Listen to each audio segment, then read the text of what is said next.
नमस्कार मंडळी, मी रीमा सदाशिव अमरापूरकर मुक्काम पोस्ट मनोरंजनच्या या भागामध्ये तुमचं सगळ्यांचं मनापासून स्वागत करते. अशी काही माणसं आपल्या आयुष्यात असतात की ज्यांच्यामुळे काही गोष्टी, काही आर्ट फॉर्म्स, काही आठवणी तयार होतच असतात, पण काही आर्ट फॉर्म्स आणि काही गोष्टी आपल्या आयुष्यात येतात. तर अशीच एक व्यक्ती आज माझ्या समोर आलेली आहे आणि ऍक्च्युली तिचं नाव मी कधीच एकट्याने घेतलेलं नव्हतं. ती म्हणजे सुनील सुक्तनकर. हाय सुनील. हाय. सुनीलचं नाव नेहमी सुमित्रा मावशी आणि सुनील असंच घेतलं जायचं, पण सुमित्रा मावशी तर नाहीये, पण सुनील आहे आणि म्हणून त्याच्याशी गप्पा मारायच्यात. सुनील, माझी जी पहिली आठवण आहे ना, ते एक बूंद जिंदगीचं पहिलं रीडिंग तुम्ही केलं होतं घरी, मुंबईच्या घरी. आय थिंक तेव्हा दोघी नुकताच झाला होता.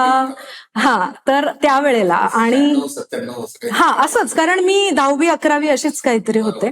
आणि तेव्हा मला जे तुझं रूप आठवत आहे ते इतकं शांतपणे तू ते नरेट करत होतास, पण इतकं शांतपणे तुझं ते चाललेलं होतं आणि तो जो तुझ्यातली स्तब्धता आणि हे आहे ती अजूनही आहे. तर सगळ्यात पहिला प्रश्न माझा हा आहे की तू इतका शांत कसा काय असतोस? हा कॉम्प्लिमेंट मला तुझ्या आईकडून मिळाला होता त्यावेळेला आणि मला खूप गंमत वाटली होती. कारण तुझ्या बाबांना, सदाशिव अमरापूरकरांना दोघीच्या वेळेला मी पहिल्यांदा भेटूया असं ठरवलं. आणि तो मोबाईल पूर्व जमाना होता, तर त्यांचा नंबर मला खूप वर्ष पाठ होता, कदाचित अजूनही आठवेल बहुतेक. तर तो तुमचा लँडलाईन नंबर मला पाठ होता आणि काही त्यांच्याशी संपर्क झाला की मी फोन करायचो आणि बऱ्याचदा नंदाताई घ्यायच्या आणि मग त्या ते सगळं ऐकून नंतर सांगायचे तुझ्या बाबांना आणि मग ते फोनवर यायचे वगैरे असं सगळं.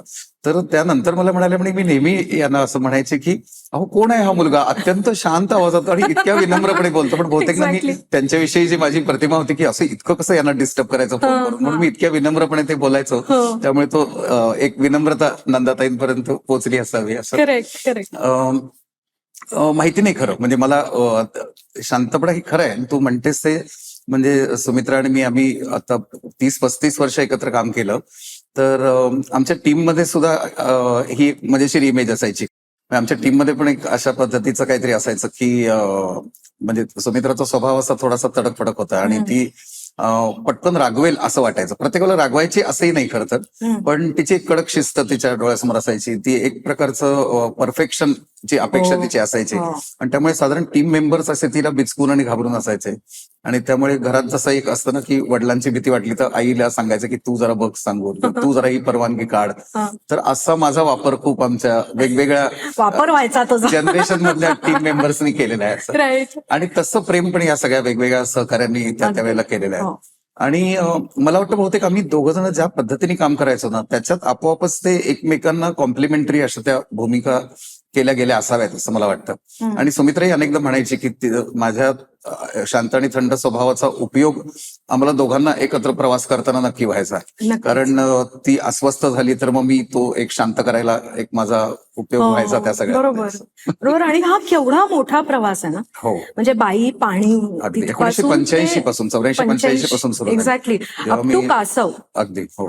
तर मला हे विचारायचं आहे की जेव्हा पहिली फिल्म तुम्ही केली पाणी, बाई पहिली फिल्म 85 साली, बरोबर. तर त्यावेळेला काही तू FTI ग्रॅज्युएट नव्हतास, पण ही फिल्म करावी, हे असं काहीतरी करावं, हे सुमित्रा मावशीनी पण एक उडीच घेतलेली होती त्याच्यामध्ये आणि तू पण एक उडी घेतलेली होतीस. तर तुझं त्याच्या मागचं काय मोटिवेशन होतं? कारण सुमित्रा मावशी तोपर्यंत she had come quite ahead in her life आणि तिला माहिती होतं की मला हे अशा पद्धतीने हे प्रश्न मांडायचे आहेत. आणि पण तुझं मोटिवेशन काय होतं त्यावेळेस? माझं खरं तर मी लहानपणापासून ना माझी महत्वाकांक्षा ऍक्टर होण्याची होती. आणि मी साधारणतः 2री-3री पासून जो रंगमंचावरती अभिनय करतोय तो मी वर्षानुवर्ष केला. आणि शाळेमध्ये मी भयंकर पॉप्युलर ऍक्टर होतो आणि सगळी शाळा मला त्या नाटकातल्या नावानी ओळखायची. त्यामुळे मला असं एक मज्जा यायची. आणि म्हणजे आपण रंगमंचावर उभे असताना सगळेजण आपल्याकडे बघतात, याचा जो एक आनंद असतो अभिनेत्याला, तर तो स्पॉटलाईट मिळण्याचा, तर तो मी खूप अनुभवला आणि मला त्याची आवड पण होती. आणि कॉलेजमध्ये त्यामुळे वक्तृत्व स्पर्धा, नाट्य स्पर्धा सगळीकडे अशी धडाधडा बक्षिसं मिळवायचं अशी म्हणजे जवळजवळ चटक लागलेली होती. आणि त्या काळातच मित्राची मुलगी सती हिच्याशी माझी ओळख झाली आणि मग आमचा एक काही मित्रमंडळींचा ग्रुप जमला आणि आम्ही तेव्हा मी असा खूप भारावलेलो होतो, सती शाळेकरांची नाटकं वगैरे असं सगळं. तर सुमित्रा खूप आमची एक वेगळी फ्रेंड फिलॉसॉफर गाईड होती. तर ती आमच्या सगळ्या ग्रुपला म्हणाली की अरे हा सतीश आळेकर हा मुलगा जेव्हा तरुण होता तेव्हा त्यांनी ही नाटकं लिहिली, तुम्ही आज का ती करताय, तुम्ही हा. तुमच्या भावना मांडणार की नाही. हम्म. तर मी एकदम विचारात पडलो आणि मग सती मी आम्ही सगळेजण म्हणालो आपण लिहूया, आपल्या अनुभवातली नाटकं आपण करूया असं म्हणून.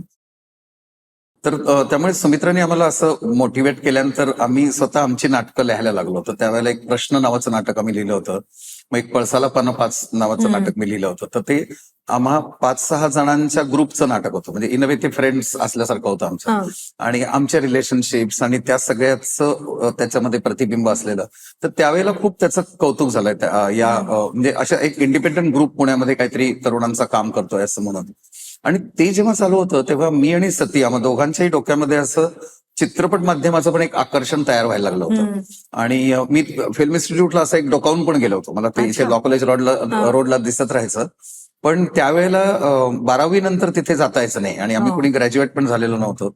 आणि तर मग आता ग्रॅज्युएट होऊन नंतर ते करू वगैरे असं एक थोडंसं चाललं होतं. आणि त्या काळामध्ये सुमित्राच्या हे मनात आलं की तिचा जो एक दलित स्त्रियांच्या आत्मकथनांचा अभ्यास चालू होता, हम्म. त्याचं एक पुस्तकही तयार करत तिने आणलं होतं. पण तिला असं वाटलं की या सगळ्या ज्या दलित बायकांचा आपण अभ्यास करतोय त्या स्वतः लिहू वाचू शकत नाहीये, तर मग त्यांना आपण पुस्तक छापून काय उपयोग, ते दुसरेच कोणीतरी वाचणार. बरोबर. तर त्या सगळ्यांची जी ताकद दिसते आहे त्या आत्मकथनांमधलं, तर ती मला त्यांच्यापर्यंत पोहोचवायची. हम्म. तर त्यांच्यापर्यंत पोहोचवण्यासाठी माध्यम कोणतं म्हणून त्यांनी पथनाट्य केली, स्ट्रीट प्ले एक ग्रुप तयार केला, मग काही स्लाइड शोज केले, मला वाटतं याचे भित्तीचित्राचेही काही प्रयोग केले असं. तर या सगळ्यामध्ये आम्ही एक असे व्हॉलंटियर सारखे होतो त्या सगळ्यामध्ये. आणि मग तिच्या अचानक डोक्यात आलं की आपण फिल्म करूया म्हणून. ओके. आणि मग सती मी वगैरे आम्ही मंडळी थोडेसे फिल्म क्लबला जाणं, थोडंसं चित्रपट माध्यमाचा आपल्या आपल्या बाजूने अभ्यास सुरू केला होता. पण मग सुमित्रा सकट आम्ही सगळ्यांनी तो अभ्यास घरी सुरू केला.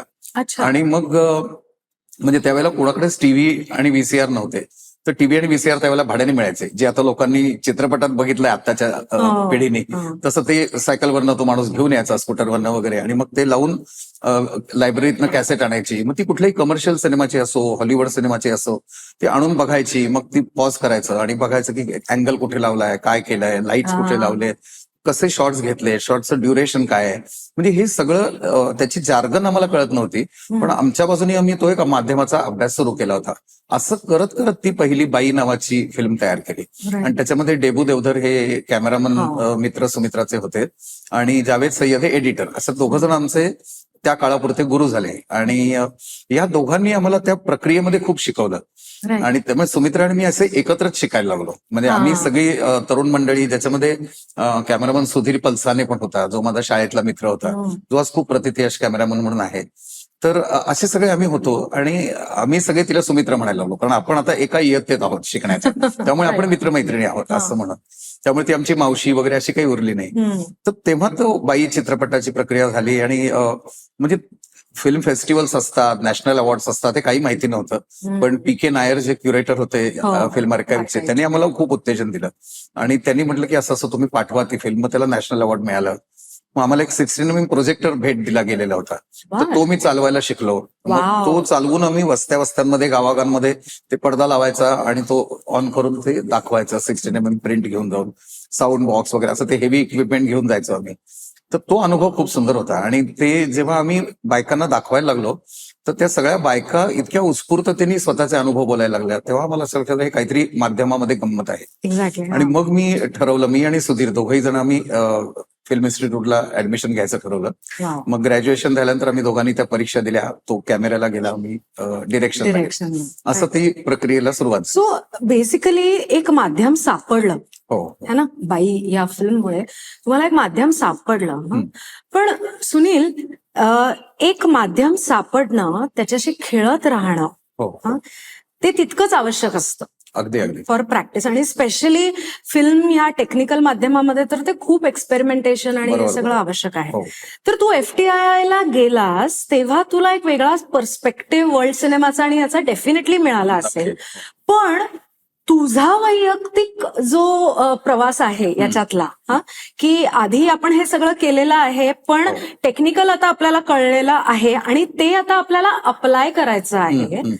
तो प्रवास तू कसा हे केलास? कारण बऱ्याचदा असं होऊ शकतं की जेव्हा तुम्ही FTII मध्ये जाता, तुम्ही हे सगळं शिकता, तेव्हा ती एक ओढ असते आणि तुला ऍक्टिंगची हौस तर होतीच. हो. तेव्हा ती एक ओढ असते की मी बॉलिवूडमध्ये जाईन, मी तिकडे सिनेमे करेन.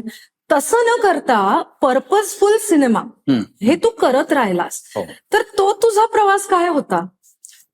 तो खरं तुझा खूप- वैयक्तिक. हो, माझा खूप इंटरेस्टिंग होता. म्हणजे काय झालं, मी फिल्म इन्स्टिट्यूटला गेल्यानंतर कसं झालं की तू म्हणतेस तसंच की दररोज संध्याकाळी एक चित्रपट दाखवला जायचा हो. आणि त्यात इतक्या प्रकारचे चित्रपट बघायला मिळाले की मला असं वाटायचं की बापरे, हे खूप म्हणजे हा मोठा समुद्र आहे आणि आपण जो काही एक लघुपट केला बाई नावाचा, हे इतकं छोटं आहे त्या सगळ्यामध्ये.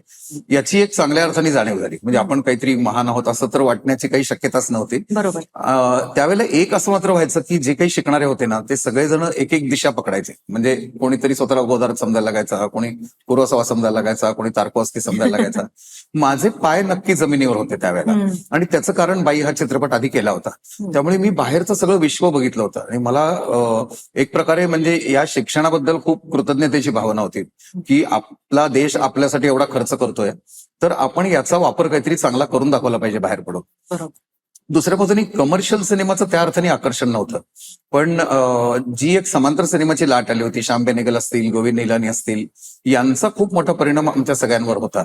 किंवा अगदी दुसऱ्या बाजूने शेखर कपूर सारख्याचा मासूम त्यावेळेला आला होता. तर हा माणूसही काहीतरी वेगळं करतोय असं सगळं जाणवत होतं. मग दक्षिणेकडचे सिनेमे पाहिले गेले.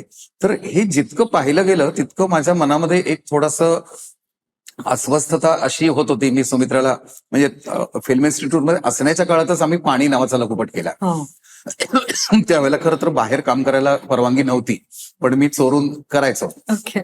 आणि मग त्यातून बाहेर पडल्यानंतर एक प्रकारे आम्ही काम करत राहणार हे निश्चित होतं. म्हणजे फिल्म इन्स्टिट्यूटमध्ये जितक्या फिल्म्स पाहिल्या ना, त्याचा एक परिणाम माझ्या मनावरती असा मात्र झाला की या माध्यमाकडे कला म्हणून बघितलं गेलं पाहिजे. हा माझा एक ध्यास तिथून मनाने पकडला. चित्रपटाची एक परिभाषा असते, ती एक मुळात कलाकृती निर्माण करण्याचं एक माध्यम आहे आणि त्याच्या शक्यता अमर्याद आहेत. तर हे सगळं झाल्यानंतर सुमित्राचा जो दृष्टिकोन होता की आपण आपल्या या समाजाला काहीतरी सांगायचं आहे, यासाठी चित्रपट निर्मिती करतोय. तर बाहेर पडल्या माझा खरं म्हणजे पहिला प्रश्न हाच होता की मग यांनी आपल्यावर मर्यादा नाही का पडणार की आपण हेच काहीतरी करणार आहोत. मग कलात्मकतेचा ध्यास आपण पकडायचा की नाही, का आपल्याला काय म्हणजे त्या दिशेची आपण कलेसाठी कला असं काही असणार की नाही, असे काही तात्विक प्रश्न होते. तर तिच्याकडेही काही उत्तरं होती. मग मीही त्याच्यावर थोडा विचार केला. तर मग मला असं जाणवलं की या दोन्ही काही हे किंवा ते आयदर ऑर असं नाही आहे. तर आपण पर्पजफुल फिल्म मेकिंग ज्याला नंतर शब्द दिला गेला किंवा सामाजिक जाणीवेचे चित्रपट वगैरे वगैरे, तर हे तर आपण करायचे आहेत कारण त्यासाठी सुमित्रा या माध्यमात आलेली होती. पण ते करताना चित्रपटाची परिभाषा आपण इतकी चांगली शिकूया आणि ती आपण जास्तीत जास्त त्याचे कलात्मक प्रयोग करत राहूया, म्हणजे आपल्याला दोन्ही समाधान मिळणार आहे. असं एक मला त्यातून मार्ग सापडला. आणि तो खऱ्या अर्थाने आम्हाला म्हणजे त्याची जाणीव झाली ती चाकोरी या लघुपटामध्ये आमच्या, जो आम्ही साधारण 93 साली केला असेल. तर चाकोरी ही एक खेडेगावातली मुलगी सायकल चालवायला शिकते याची गोष्ट होती.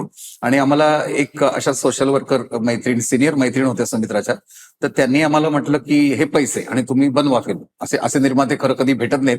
तर त्या एका काय म्हणतात त्याला स्टेजला आम्हाला त्या बाई भेटल्या आणि तर त्यामुळे आमच्यावर असं काही बंधन नव्हतं अमुक विषयावर करा अमुक करा असं म्हणून.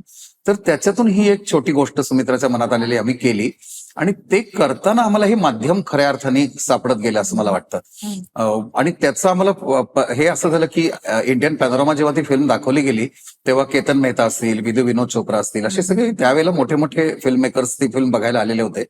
आणि ह्या सगळ्यांनी त्याचं खूप कौतुक केलं. म्हणजे विनोद चोप्रा तर म्हणाले की असं म्हणजे चित्रपटाच्या भाषेतली कविता असल्यासारखी ही फिल्म वाटते आहे. आणि त्यांनी थोडंसं आम्हाला बाजूला घेऊन असंही म्हटलं की हे जे काही सामाजिक वगैरे करणाऱ्या बायका किंवा विशेषतः बायकांविषयी त्याचं म्हणणं होतं की या सगळ्या सामाजिक विषयावर काहीतरी करायचं म्हणून करतात, पण त्या फिल्म म्हणून खूप वाईट असतात. आणि मला खूप आवडत नाही ते की तुमचा विषय चांगला आहे, तुमचा सामाजिक आशय चांगला आहे आणि तुम्ही फिल्म वाईट करताय. तर याचं मी काही फार समर्थन करू शकत नाही, असं तो खूप रागाने बोलत होता. पण तो म्हणाला तुमच्या सिनेमाने मला खूप चांगलं उत्तर दिलं, कारण तुम्ही तसं सिनेमा म्हणून कच्चे नाही पडला. हा. आणि सुमित्राचाही एक प्रकारे हा ध्यास होता, म्हणजे मी जसं शिकत होतो FTI मध्ये तसं तिच्याशी मी त्या गोष्टी मांडत राहायचो, ती यातल्या अनेक फिल्म्स बघायला यायची. तर आमचं एक दृष्टिकोन असा होता की ही चित्रपटाची परिभाषा आपल्याला चांगली कळली पाहिजे. राईट. म्हणजे आता उदाहरणार्थ मला लेखक व्हायचं आहे, तर माझ्या मनात खूप चांगला आशय आहे म्हणून मी लेखक नाही होऊ शकणार, मला माझ्या भाषेवरती माझं प्रभुत्व असलं पाहिजे. तर हे जसं आपण भाषेबद्दल म्हणतोय, आणि म्हणजे पुन्हा आजच्या पद्धतीने बोलायचं ना, तर प्रमाण भाषेविषयी आपण बोलत नाही आहोत. बरोबर. तर मला जे म्हणायचंय ते जर माझ्याकडे चांगली भाषा नसेल तर मी बोलू शकणार नाही, दुसऱ्या खरंय. माणसाला ते कळणार नाही. अगदी. तसं मी जर कच्चा चित्रपट बनवला तर माझ्या प्रेक्षकाला मला जे म्हणायचं ते पोचणार नाही. म्हणून त्याचे कलात्मक प्रयोग, त्याची परिभाषा जास्तीत जास्त परिपक्व कशी करता येईल, हा ध्यास तेव्हापासून आमच्या मनामध्ये सुरू झाला. नक्कीच नक्कीच. पण I will ask you a very खट्याळ क्वेश्चन. हा, हा, हा. ओके. पण तुला असं कधी वाटलं नाही का की आपण एकट्याने करावं हा, हा. असं त्या काळात स्पेशली बिकॉज तोपर्यंत दोघी किंवा हे झालेलं नव्हतं, तर त्या बरोबर. काळात असं कधी वाटलं का की मी एकटा करतो, मला नाही सुमित्रा बरोबरच करायचं असं काही नाहीये माझं, असं तेव्हा झालं होतं का? तसं नाही झालं खरं, म्हणजे ते कसं काय झालं नाही मला आश्चर्य वाटतं. आणि बहुतेक ती काहीतरी आमचे एकत्र व्यक्तिमत्व जे काही बनलं होतं ना, त्याबद्दल आम्हाला दोघांनाही आनंद वाटत होता. हा. त्यामुळे आम्ही ते करत राहिलो. Right. आणि म्हणजे त्यातली जी कामाची विभागणी होती ना, ती आमच्या नकळत अशी काही होत गेली की त्यांनी आम्हाला दोघांनाही समाधान मिळायचं. राईट. म्हणजे तिच्या मनामध्ये काहीतरी स्क्रिप्ट यायचं, मग ती ते डिक्टेट करायला लागायची, जे मी उतरवून घ्यायचो. ते करताना त्याच्यामध्ये माझाही एक सहभाग असायचा. मग नंतर पात्र ठरवणं, जागा ठरवणं, लोकेशन वगैरे या गोष्टींमध्ये तिचा एक भाग असायचा, किंवा आर्ट डिरेक्शन, कॉस्ट्युम याच्यावरती तिचा खूप भर असायचा. आणि या सगळ्यामध्ये कॅमेरा अँगल्स ठरवणं, त्याचं चित्रपटाच्या परिभाषेत रूपांतर करणं हा माझा भाग असायचा. तर हे दोन्ही असं जोडून आम्ही जेव्हा करायचो ना, आणि मग एडिटिंग मध्ये परत तिचा थोडा जास्त सहभाग असायचा, मग म्युझिक मध्ये माझा जास्त सहभाग असायचा, असं करत करत आम्ही ते काम करत राहायचो. त्यामुळे Right. बहुधा ते असं कुठे झालं नाही की म्हणजे यापेक्षा मग मी माझं काहीतरी वेगळं करतो म्हणून. असं जे मला खूप अगदी कासव नंतर जास्त वाटायला लागलं, म्हणजे खूपच अगदी आमच्या या करिअरच्या नंतरच्या काळामध्ये, तेव्हा मला फक्त या अर्थाने वाटलं की इतकी वर्ष आम्ही सुमित्राच्या संहितांवर चित्रपट करत होतो, राईट. पण मी माझी संहिता लिहिली नव्हती. म्हणजे आमच्या संहिता या चित्रपटातच सुमित्राने एक सुंदर वाक्य लिहिलं आहे, आणि जे स्त्रियांसाठी आहे पण ते सगळ्यांनाच उद्देशून आहे, की म्हणजे बाई आपली संहिता कधी लिहिणार, असा प्रश्न त्याच्यात तिने लिहिला आहे. की म्हणजे बाई ही दुसऱ्याच काहीतरी स्क्रिप्ट वरती जगत असते. Right. कधी कुटुंब तिला स्क्रिप्ट सांगतं, कधी समाज सांगतो, कधी धर्म सांगतो, कधी राजकारण सांगतं, पण ती स्वतःची संहिता लिहित नाही. You should write your own script असं. आणि कदाचित त्यानंतर माझ्या मनात मात्र सुरू झालं की हो, मी माझं स्क्रिप्ट नाही लिहिलेलं. आणि मी आधी 30-35 वर्षांपूर्वी जे माझं लेखन थांबवलं, जे मी लेखनामधल्या सहभागापुरतं करत होतो, आणि म्हणून कासव नंतर खरं म्हणजे मी तो एक प्रवास सुरू केला होता.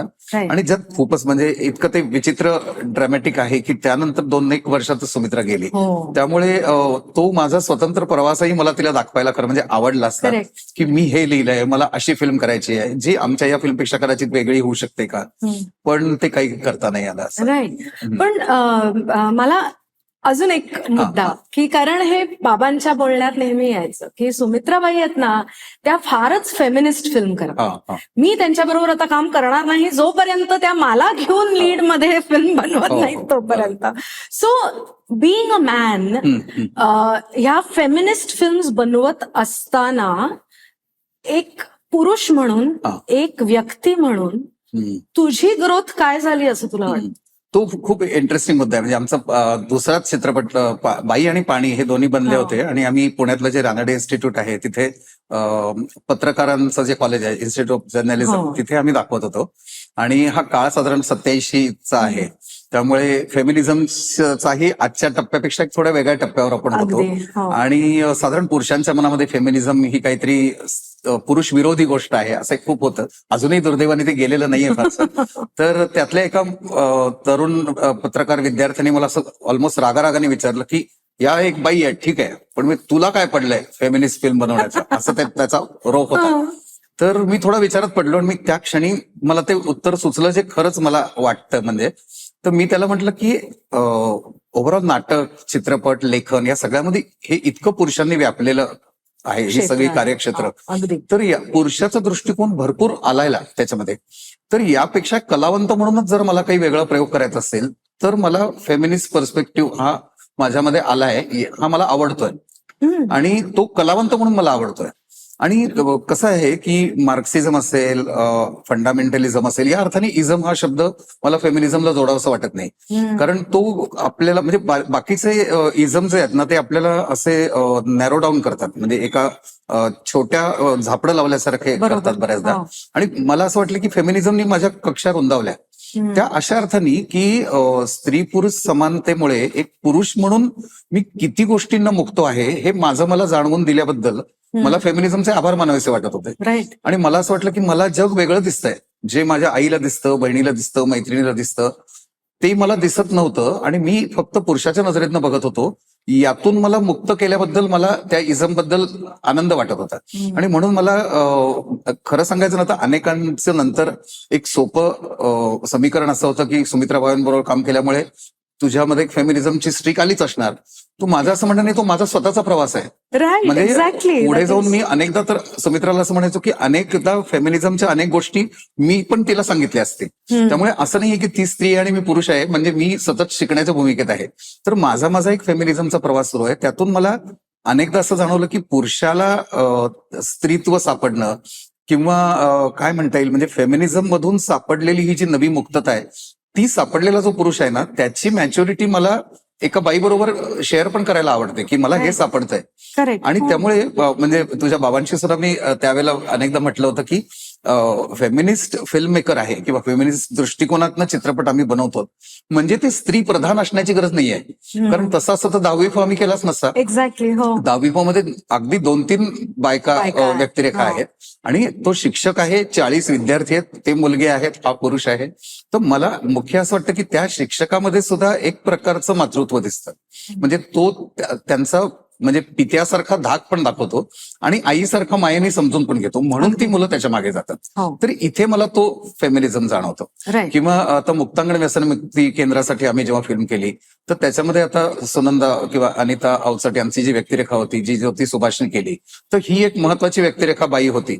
पण बाकी सगळ्या व्यसनमुक्त पुरुषांची जी गोष्ट आम्ही सांगत होतो त्याच्यामध्ये मग त्यातली आई असेल, त्यातल्या इतर व्यक्तिरेखा असतील, त्यांच्याकडे ही मुलं कशी बघतात, हा सगळा दृष्टिकोनामध्ये फेमिनिझम होता. त्यामुळे मला असं वाटतं की तो फेमिनिझम माझ्यातनं गेलाच नाहीये. म्हणजे आज ज्या मी नव्या गोष्टी लिहितोय किंवा स्क्रिप्ट लिहितोय त्यातल्या काही स्त्री प्रधानही आहेत, पण त्या असतील अथवा नसतील, पण त्यातला फेमिनिस्ट पर्स्पेक्टिव्ह काही कुठे जाईल असं मला वाटतं. कारण मला असं वाटतं की फेमिनिझम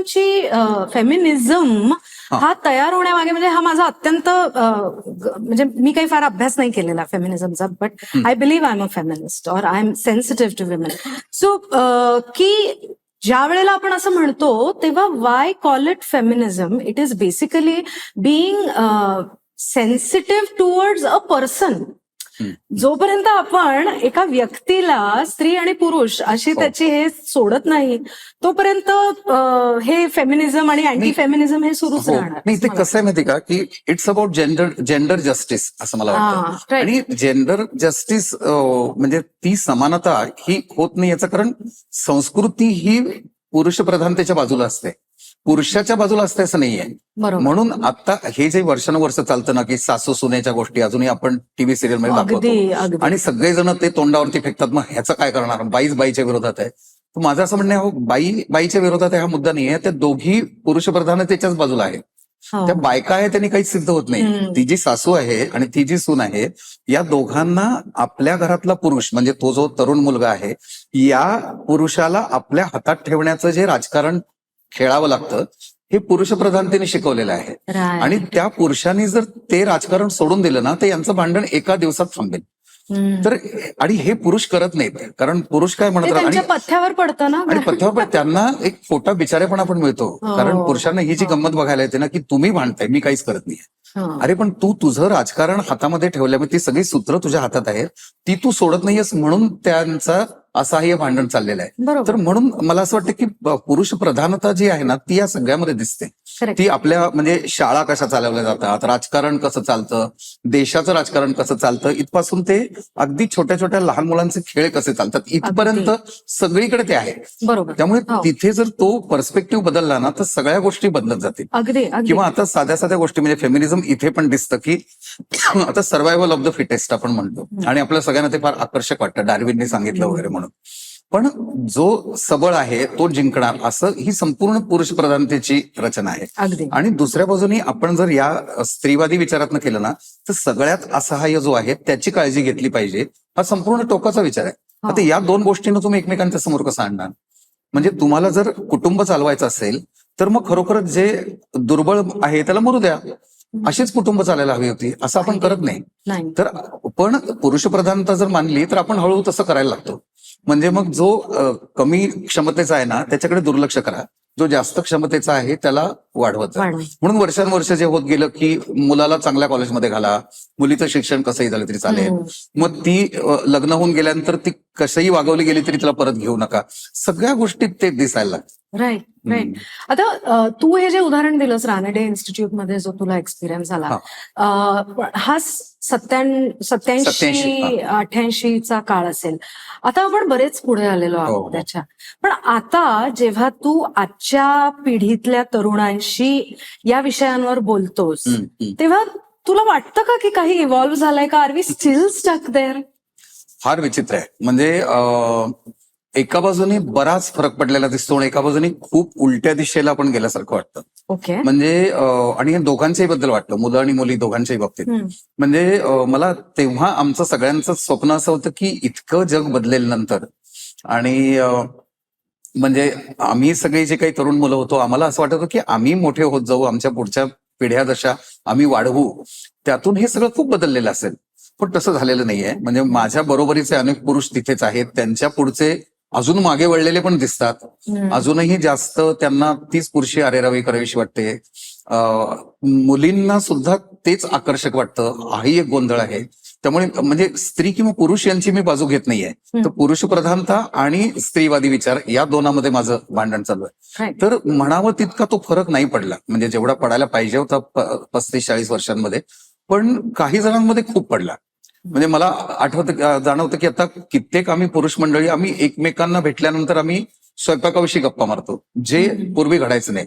म्हणजे आणि त्यातल्या बायका काहीतरी वेगळंच बोलत असतात, किंवा आम्ही सगळेजण स्वयंपाकघरात काहीतरी स्वयंपाक करताना त्या बायका बाहेर गप्पा मारत बसलेल्या आहेत, असं दृश्य दिसतं. काही ठिकाणी तरी हे घडतं, पण हे घडण्याची ठिकाणं जेवढी वाढतील असं वाटलं होतं तशी काही वाढताना त्या प्रमाणात नाही वाढलं. त्यामुळे एकाच वेळेला म्हणजे आपला देश किंवा आपला समाज हा अशा खूप वेगवेगळ्या काळात जगतोय असं वाटतं. काही जण अजून 18व्या शतकातही जगत असतील असं वाटतं मला, आणि काही जण 21च्या पुढे जाण्याच्या प्रयत्नात पण आहेत, असं काहीतरी आहे. करेक्ट. म्हणजे मी हर्षदा स्वकुळची मध्ये मुलाखत घेतली तेव्हा ती एक फार इंटरेस्टिंग वाक्य म्हणाली की आपल्याला इतिहासाचा अभ्यास खूप कमी आहे, पण आपल्याला इतिहासाचा अभिमान खूप वाढलेला आहे. So I think what you're trying to say is the same thing, की आपण जे मागे चाललेलो आहोत ते या पद्धतीनेही मागे चाललेलो आहोत. आणि अभ्यासाच्या बाबतीत ना, मी जे मगाशी म्हणले इंट्रोडक्शन मध्ये की काही गोष्टी या तुम्हाला समजतात, काही गोष्टी तुमच्या आयुष्यात येतात एखाद्या व्यक्तीमुळे किंवा एखाद्या घटनेमुळे.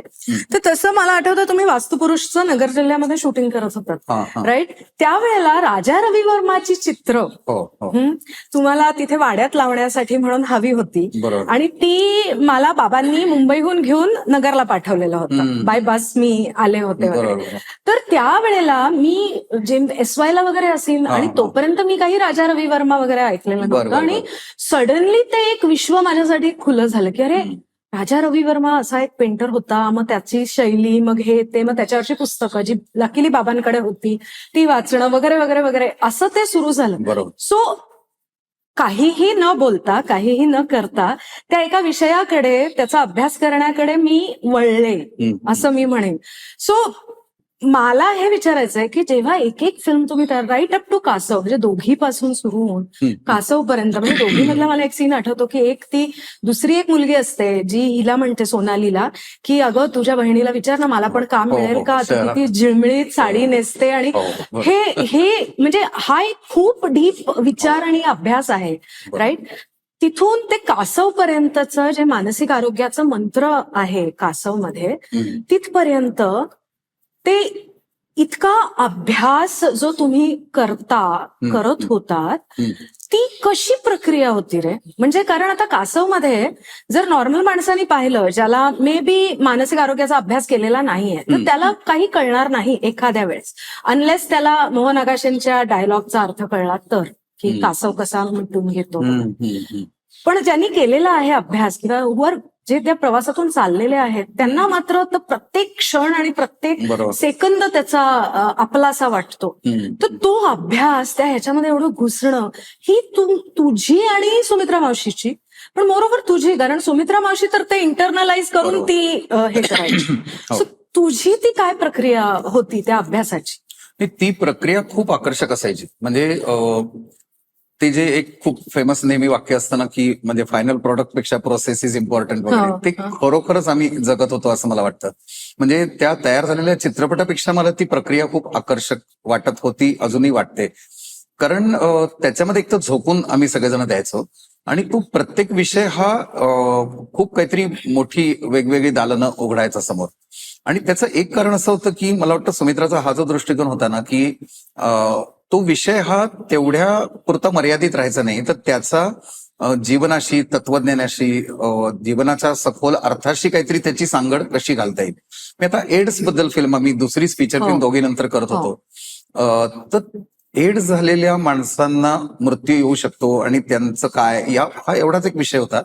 हे करता करता एकूण आयुष्याचा अर्थ काय आहे, लैंगिकतेचा अर्थ काय आहे, मग यातून समलिंगी संबंधांपर्यंत असेल, वेश्या व्यवसाय असेल, या सगळ्यांचा एक अभ्यास जो आमचा त्या काळामध्ये झाला ना, तर आमच्या सगळ्यांची मनं मोकळी झाली. कारण आम्ही इतके तसे घाबरट मध्यमवर्गीय होतो. म्हणजे आम्ही फोरास रोड बघायला का जाणार होतो? पुण्याची वेश्यावस्ती आम्ही बघायला जाण्याची शक्यता नव्हती. तिथे आम्ही गेलो, त्या प्रत्यक्ष अनुभवाने पण आम्ही खूप बदलून गेलो. म्हणजे तिथल्या त्या सगळ्या बायका वगैरे पाहिल्यानंतर, म्हणजे दोघीमध्ये आम्ही तो विषय मांडला होता की ती मुंबईला जाते अशा वस्तीमध्ये, याचा एक उल्लेख आहे, पण ती दाखवली कधी नव्हती. आणि जिंदगी जिंदाबाद मध्ये जेव्हा ती आम्ही दाखवायला लागलो, तेव्हा मला त्या मुलींच्या चेहऱ्यावरचं, खरंच सांगतो, अशी एक निरागसता दिसत होती, की मला असं वाटलं की एक पुरुष म्हणून सुद्धा एक इमेज असते ना मनात, की प्रॉस्टिट्यूट म्हणजे काय असते, ती काहीतरी वेगळीच बाई असते, की नाही, ही माझ्या आया बहिणींसारखी दिसणारी बाई आहे, आणि म्हणजे मी ती अशी बोलू शकतो, आणि म्हणजे असं प्रेमाने तिला जवळ घेऊन काय बाई कशी असतो असं विचारावं असं वाटतं, अशा या बायका आहेत. हे आम्हाला कोणी सांगितलंच नव्हतं. तर हे बघता बघता जे जाणवत गेलं ते इतकं वेगळं असणार होतं. तिथपासून ते त्याचा सगळा आरोग्याचा अभ्यास, म्हणजे आम्ही टाटा याच्या हॉस्पिटलमध्ये गेल्यानंतर तिथे संपूर्ण स्किन झडायला लागलेले एड्सचे रुग्ण बघितले, आणि हे आता आयुष्याचा काय विचार करत असतील, काय किती क्षण उरलेत असं विचार करत असतील, किंवा कुठल्या तरी लैंगिक मोहापायी आपण हा रोग लावून घेतला याबद्दल ते काय विचार करत असतील. या सगळ्यांनी जे एक म्हणजे बदलून जायला होत होतं, तर तो सगळा अभ्यास या प्रत्येक विषयानुरूप चालू राहायचा. कारण वास्तुपुरुषा बाबतीत मला हाच अनुभव आला, की तू आता म्हणालीस अगदी बरोबर आहे. म्हणजे ती 60 साल्यामधल्या अशा ब्राह्मणी कुटुंबातल्या, जमीनदारी कुटुंबातल्या एका मुलाची गोष्ट आहे. तर सुमित्रा असेल किंवा तुझे वडील असतील, यांनी तो काळ स्वतःच अनुभवला होता. म्हणजे ही त्यांच्याच पिढीची गोष्ट आहे. पण त्यांच्या पिढीचं शहाणपण हे त्या चित्रपटातून आम्हाला मिळालं. म्हणजे आम्हाला असं लक्षात आलं की अरे, हे सगळे काय जगत होते. मग त्यावेळेला दलित, मराठा, ब्राह्मण या सगळ्या वेगवेगळ्या जातींचं गावातलं पॉलिटिक्स काय होतं, ते बदलत कसं गेलं, आणि त्यातून आम्ही तेव्हा 2000 सालामध्ये आज आपण जे जगतोय ती 40 वर्ष महाराष्ट्र कसा बदलत गेला, हे जणू काय आम्हाला त्याच्यातून उमजत गेलं. आणि मग नंतर हे वेगवेगळ्या विषयावरचे जे चित्रपट आहेत, आता देवराईमध्ये स्किझोफ्रेनियाचा असेल, किंवा म्हणजे कासवमध्ये निराशेचा याचा आहे, अस्तूमध्ये डिमेन्शियाचा विचार आहे, नितळमध्ये ल्युकोडर्माचा होता आहे, किंवा बेबक बारिश आम्ही पुन्हा एकदा एड्स या विषयावरती पण केली होती. एक कप चहामध्ये राईट टू इन्फॉर्मेशन ऍक्टचा विचार होता. तर हे सगळं करताना प्रयत्न हा असायचा की त्याचा आयुष्याशी काय संबंध आहे. म्हणजे आता नितळ सारखी फिल्म जेव्हा आम्हाला बनवायची होती, तर गाव म्हणजे वेगवेगळ्या ठिकाणच्या या बायका ज्या होत्या की ज्यांच्या अंगावरती कोड आहे, चेहऱ्यावरती कोड आहे, त्यांची लग्न होणं कठीण आहे, त्यांना त्यांच्या सेल्फ इमेजचा खूप मोठा प्रश्न आहे की त्यांना कुठे जावंसं वाटत नाही, त्यांना अपशकुनी म्हणून कुठेतरी अंधारात लोटलं गेलेलं आहे.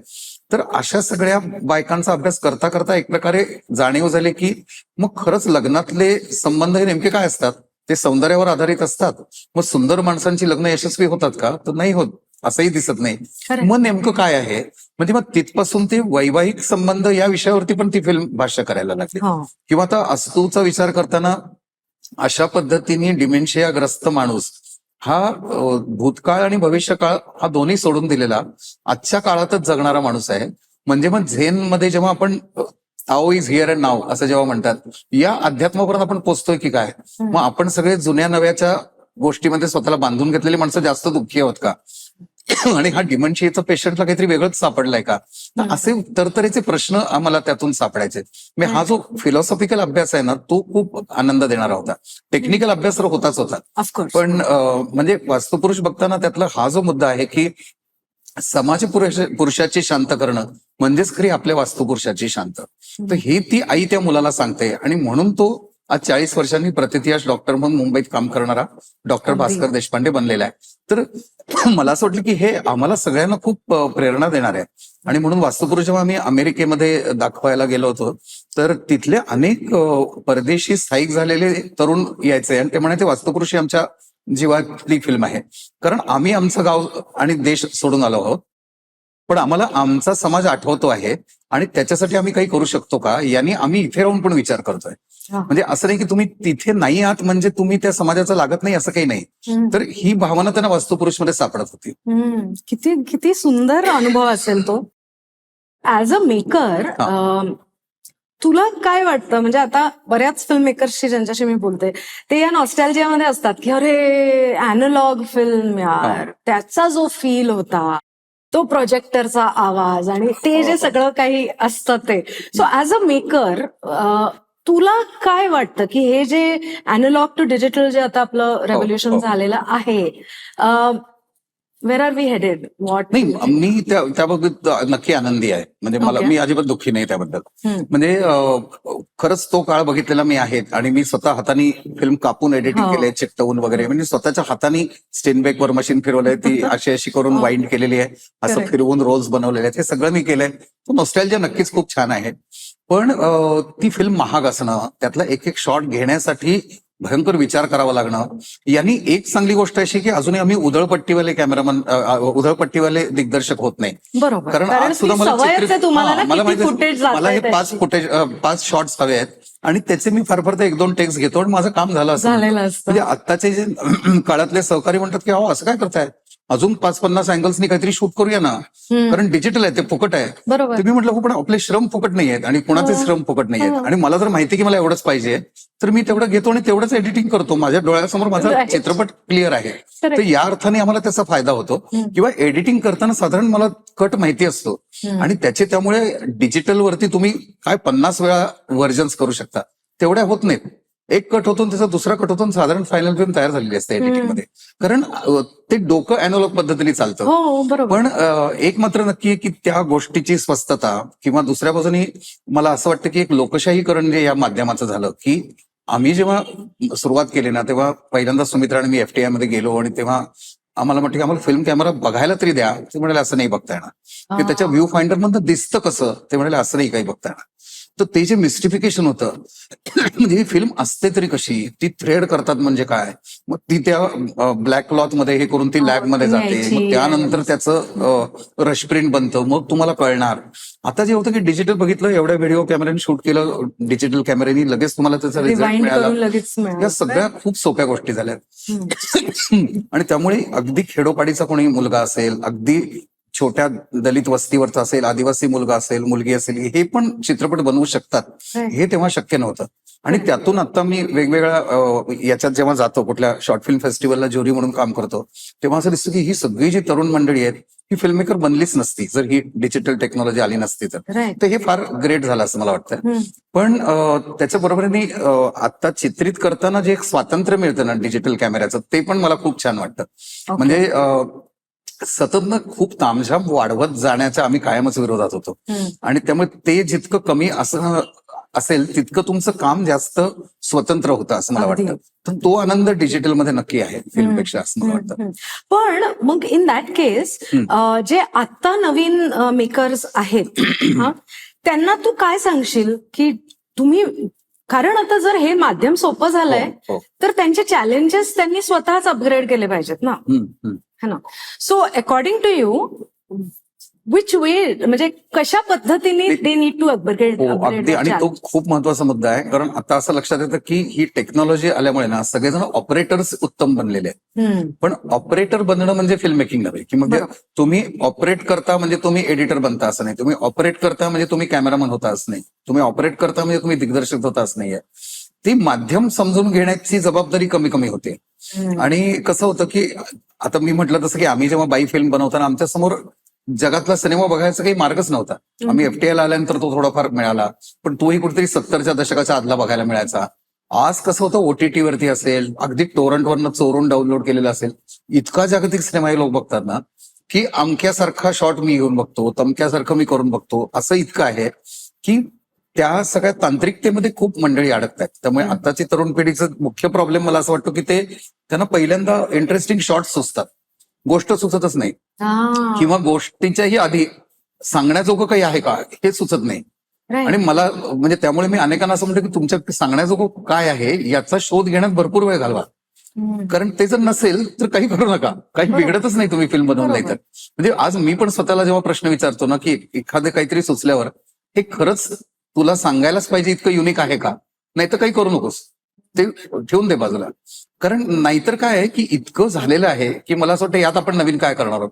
तर आपल्याकडे काहीतरी माझा महत्वाचा अनुभव आहे की जो मला सांगितलाच पाहिजे, ही उर्मी इतकी दाटून आल्याशिवाय ते बनवायलाच नाही पाहिजे. तर ते सगळ्यात आज मला महत्वाचं वाटतं. पण अनेकदा मी काही फिल्म मेकर्स तरुण मुलाला म्हटलं की सगळ्यात सुंदर सध्या काय असेल तर टायटल्स असतात, कारण ती इतकी छान होतात ना, ते अशी उडत जातात, येतात, अशी होतात, तशी होतात. टायटल्सचं काय करू मी, म्हणजे तुमच्या फिल्ममध्ये मला काही कंटेंट सापडत नसेल, सुंदर टायटल, सुंदर व्हिज्युअल इफेक्ट्स, याचं मी काहीच करू शकत नाही. आणि हा आपल्याकडे प्रश्न हा जागतिक आहे. आता ओटीटी वरती मिळणारे प्रचंड कंटेंट जर तू तपासून बघितलंस ना तर अनेक ठिकाणी आपल्याला निराशाच येत राहते, कारण आपल्याला त्याच गोष्टी थोड्या मसाला टाकून बघायला मिळतात, वेगवेगळे मसाले, त्याच गोष्टी चालू, म्हणजे मसाले बदललेत, काही मुळात त्याचं कंटेंट नाही बदललेलं असतं. तो खूप मोठा प्रश्न आहे. पण मला अजून एक ह्याच्यामध्ये एक हरडल असं दिसतं की इनफॅक्ट मी सगळ्याच गेस्टशी माझं ह्याच्याबद्दल बोलणं होतं की सोशल मीडिया हा तुम्हाला स्तब्धच नाही बसू देत. त्याच्यामुळे तुम्हाला काही मांडायचं आहे का हा विचार करायलाच तुम्हाला वेळ नसतो. सो तू सोशल मीडिया कितपत वापरतोस? I don't think you are that into social media. मी खरं फेसबुकवरती आलो तो हा भारत माताच्या काळामध्ये, कारण मला कोणीतरी सांगितलं की अरे आपल्याला जाहिराती परवडत नाहीत, तर आपण सोशल मीडियावरच आपली जाहिरात करू शकतो की असा चित्रपट बनलाय. तुम्ही म्हटलं हे बरोबर आहे. मग मी त्यात गेल्यानंतर माझ्यासाठी ते एक प्रकारे वृत्तपत्र असल्यासारखं आहे, त्यामुळे मी ते वाचतो. त्यामुळे वैयक्तिक वृत्तपत्र आहे, प्रत्येक व्यक्तीचा अपडेट असतो आणि त्याची गंमत वाटते. म्हणजे अनेक नवीन मित्र झाले, मैत्रिणी झाल्या, त्यांचं काय चाललंय हे कळलं, तर त्याचे विचार सुरू झाले. त्याचं स्वरूप नंतर जेव्हा इन्स्टावर गेलं तेव्हा इंस्टाग्रामवरती मला काय करावं हे काही कळेना, कारण त्याच्यामध्ये अनेक जण स्वतःचे वैयक्तिक काहीतरी डिटेल्स टाकतात. अभिनेते अभिनेत्री असतील तर तुम्ही सुंदर सुंदर फोटो टाकत राहता, लाईफस्टाईल विषयी काहीतरी करत राहता. त्यातून मला काहीच मिळत नाही आणि ते मला करावंसही वाटत नाही. म्हणजे आज मी अमक्या रेस्टॉरंटमध्ये बसून चहा प्यायलो, नाही तर बिअर प्यायलो, ह्याचे फोटो टाकून मी काय करू? आणि याबद्दल कोणाला आनंद दुःख असण्याचं काही कारण नाही, तो माझा वैयक्तिक जगण्याचा भाग आहे. त्यामुळे ते काही मला त्यात मांडावंसं वाटत नाही. फेसबुकवरती काही वेळेला मतं मांडण्यासाठी नक्की यावंसं वाटतं मला, आणि ते कलावंतांनी केलं पाहिजे असंही मला वाटतं. त्याच्याविषयी खूप आम्ही उलटसुलट सगळेजण चर्चा करत राहतो. अनेक मित्रमंडळींनी मला अनेकदा म्हटलंय की अरे तू नको मतं व्यक्त करूस, कारण त्यांनी तुझ्या बाकी करिअरवरती परिणाम होऊ शकतो. तर मी म्हटलं की हेही मला कळू शकतं की मी काहीतरी टोकाचं करून काहीतरी चुकीची भांडणं ओढवून घेणं हे मला स्वभावतही आवडणार नाहीये. पण मला जर माझ्या कलाकृतीतून माझं मत मांडण्याची संधी मिळत नसेल तर त्यातल्या त्यात सोशल मीडिया हे मला वाटतं की जिथे मी काहीतरी तर व्यक्त करू शकतो. तर त्यामुळे माध्यम, माझं परिपूर्ण माध्यम समजा फिल्म आहे, पण मला जर 2-3 वर्ष चित्रपट बनवताच येत नाहीये, आणि तो बनवता येत नाही म्हणजे माझ्या कमतरतेमुळे नव्हे, तर मला निर्माता पाठबळ मिळायला हवं, ते मिळत नाहीये. म्हणून तर तोपर्यंत त्यातून मी जी मतं मांडणार आहे ती मी थोडी वेगळ्या पद्धतीने समाज माध्यमावरती मांडणार. तर तितपत मर्यादित मला त्याच्यात नक्की पडावं असं वाटतं. पण तू म्हणतेस तसं खरं की त्यांनी एक असं उकसवल्यासारखं होत राहतं, आणि पण त्याला आपण प्रत्युत्तर देत बसू नये असं मला वाटतं. म्हणजे त्या भांडणांमध्येही पडू नये, आणि त्यांनी काहीतरी अस्वस्थ होऊन काहीतरी घाईघाईनी केलं पाहिजे असं नाही मला वाटत. म्हणजे आता गेली 3-1 वर्ष अनेक जण मला म्हणतात की अरे तुझी फिल्म केव्हा येणार, मी खूप उत्सुक त्यांनी वाट बघतोय, तर मला आनंद होतो. पण मी प्रामाणिकपणे एवढंच म्हणतो की मला नाही अजून निर्माता मिळत आहे आणि मी वाट बघतो आहे. तो मिळाल्यानंतर मी ते करीन नक्कीच असं, आणि त्याच्यासाठी वाट बघण्याची माझी तयारी आहे. बरोबर. पण in the meanwhile you are keeping yourself productively busy. म्हणजे आता तू श्यामची आई लिहिलेला हो. आहेस. म्हणजे कसं झालं, त्या दरम्यानच्या काळात जवळजवळ मी 5 स्क्रिप्ट दुसऱ्यांच्यासाठी लिहिली. तर हा एक खूप वेगळाच अनुभव होता. हो. आणि त्यातलं एकच आता म्हणजे सुदैवाने येतंय श्यामची आई हे. पण दरम्यानच्या काळात खूप वेगवेगळे प्रक्रिया झाल्या. म्हणजे एक परदेशी मराठी मुलासाठी पण मी एक स्क्रिप्ट लिहिलं होतं, जे खूप एक असं काय म्हणता येईल, म्हणजे YRF झोन मधली अशी एक इंटरेस्टिंग कॉमेडी होती. ती मला खूप मजा आली लिहायला. पण तो काही प्रोजेक्ट अजून होताना दिसत नाहीये मला. दुसऱ्या एका दिग्दर्शकांसाठी ज्यांचं दुर्दैवाने निधन झालं आणि त्यामुळे तो प्रोजेक्ट होऊ नाही शकला. पण तो मी खूप एक वर्षभर त्यांच्याबरोबर मी अभ्यास करून तो लिहित होतो, ज्याच्यामध्ये वैदू समाज, त्यांच्यातल्या चालीरीती आणि कोकणातलं एक तळं आणि त्याच्याबद्दलचं पर्यावरणाचा अभ्यास, असा सगळा खूप चांगला विषय त्यातून लोककथेच्या अंगाने येणार होता. तर ते पण मी लिहिलं दरम्यानच्या काळात. त्यानंतर माझी स्वतःची तर 3-4 स्क्रिप्ट मी दरम्यानच्या काळात लिहिली. या सगळ्यामध्येच मला सुजय डहाकेनी श्यामची आई विषयी विचारलं आणि मला खूप आश्चर्य वाटलं. मी म्हटलं, अरे तुला एकदम कसं मी डोक्यात आलं होतं. मी एका सोशल मीडियाच्याच प्लॅटफॉर्मवर एकमेकांशी गप्पा मारल्या होत्या. त्याच्या दुसऱ्या दिवशी त्याचा मला फोन आला. तर मी म्हटलं मला खूपच आवडेल, पण ते मी ज्या पद्धतीने लिहीन ते तुला आवडायला पाहिजे आणि ते तू प्रामाणिकपणे करायला पाहिजेस. तर तो म्हणाला, मी त्या विश्वासानेच तुझ्याकडे आलेलो आहे. आणि मग मी त्या विषयावरचा सगळा अभ्यास सुरू केला आणि मला छान असं वाटलं की आमची वेव्हलेंथ खूप चांगली जमली. आणि तो आता चित्रपट तयार होताना मला असं दिसतंय की तो त्या प्रामाणिकतेने केलेला आहे. कारण मला मुख्य श्यामची लिहावंसं वाटलं याचं कारण लहानपणीचा श्यामची माझ्या मनात खूप मागे पडला होता आणि या निमित्ताने मी तो परत ती फिल्म पाहिली तर मला असं वाटलं की ती त्या काळामधलीच होती. म्हणजे 1950ला साजेशी ती फिल्म आहे. आज मला त्याचं रिमेक नाही करावं असं वाटत आहे. म्हणून आम्ही पुन्हा मूळ श्यामची पुस्तकाकडे गेलो. त्यातले अनेक अनुभव, त्याच्यात जवळजवळ 41 छोटे छोटे अनुभव आहे. त्यांचं मग वेगळ्या पद्धतीने मांडणी काही करता येईल का असा विचार केला. आणि दुसरं मला अत्यंत महत्वाचं असं वाटलं की का तो चित्रपट आज करायचा आहे हे माझं मला कळलं पाहिजे आणि पटलं पाहिजे. तर मला त्याच्यात असं वाटलं की 2 गोष्टी वाटल्या. एक म्हणजे साने गुरुजी हे व्यक्तिमत्व जे आहे यांना महाराष्ट्राने खूप वाईट वर्तणूक दिली. म्हणजे आज आपण एका वेगळ्या प्रकारे उपेक्षित, मी खरं तर कुचेष्टा पण झालेली आहे. आणि तिथे परत माझा फेमिनिझमचा मुद्दा येतो की एका पुरुषार्थाच्या एका खोट्या आविर्भावाने आपला समाज जो झपाटला गेलेला आहे आणि आणखीन तसा होतोय, त्याच्यामध्ये एक माणूस स्वतःला जणू काही मातेसारखा मानतो आहे, आपल्या बरोबरच्या लहान मुलांकडे मायेने बघतो आहे. हा पुरुष चेष्टेचा विषय बनतो. हा आपला समाज म्हणून पराभव आहे असं मला वाटतं. आणि तसं असणाऱ्या माणसाचा तो स्वभाव कसा बनत गेला असेल. आणि पुन्हा हा नुसतं मायाळू आणि असा पुचाट माणूस काही नव्हता. तो चांगला कणखर सत्याग्रही होता. म्हणजे साने गुरुजी असतील, विनोबा असतील, यांनी तुरुंगामध्ये खूप हालअपेष्टा सहन केलेल्या आहेत. तर हा कणखर सत्याग्रही हा आईच्या सोसण्याची ताकद बघता बघता कसा बनला असेल याची ती प्रक्रिया मांडायसाठी म्हणून मी श्यामची आई लिहिला. आणि त्यामुळे मला असं वाटतं की तो जो श्याम ही एक फिक्शनल कॅरेक्टर आहे साने गुरुजींनी स्वतःसारखी लिहिलेली. पण ते म्हणजे साने गुरुजी नव्हे, पण साने गुरुजी त्या श्यामची गोष्ट सांगता सांगता आपल्याला एका आईची गोष्ट सांगतात की ज्या, आणि ही आई म्हणजे मला असं वाटतं आपल्या समाजातल्या अनेक आया आहेत. आणि जिथे पुन्हा वास्तुपुरुष आईशी पण मला त्याचं नातं वाटतं की जी कणखर आहे, खंबीर आहे आणि ती आपल्या मुलाला या सगळ्या म्हणजे चालीरीती असतील, रूढी असतील, या सगळ्याच्या बाहेर एक माणुसकी आहे, मानवता आहे, तिकडे ढकलते आहे आणि त्याला आणखीन कणखर बनवते. त्याची ती गोष्ट म्हणजे श्यामची आई. राईट. मला आपण जे आता म्हणालो की तो सत्याग्रही स्वतःच्या आईच्या सोसण्याची क्षमता, म्हणजे सोसण्याच्या ताकदीकडे बघता बघता त्याच्यातला कणखर सत्याग्रही हा तयार झाला. सो मला तुला हे विचारायचं की आजची जी सामाजिक परिस्थिती आहे त्याच्यामध्ये असा कोण एक पूर्वीच्या ह्याच्यातला सत्याग्रही किंवा नेता हा परत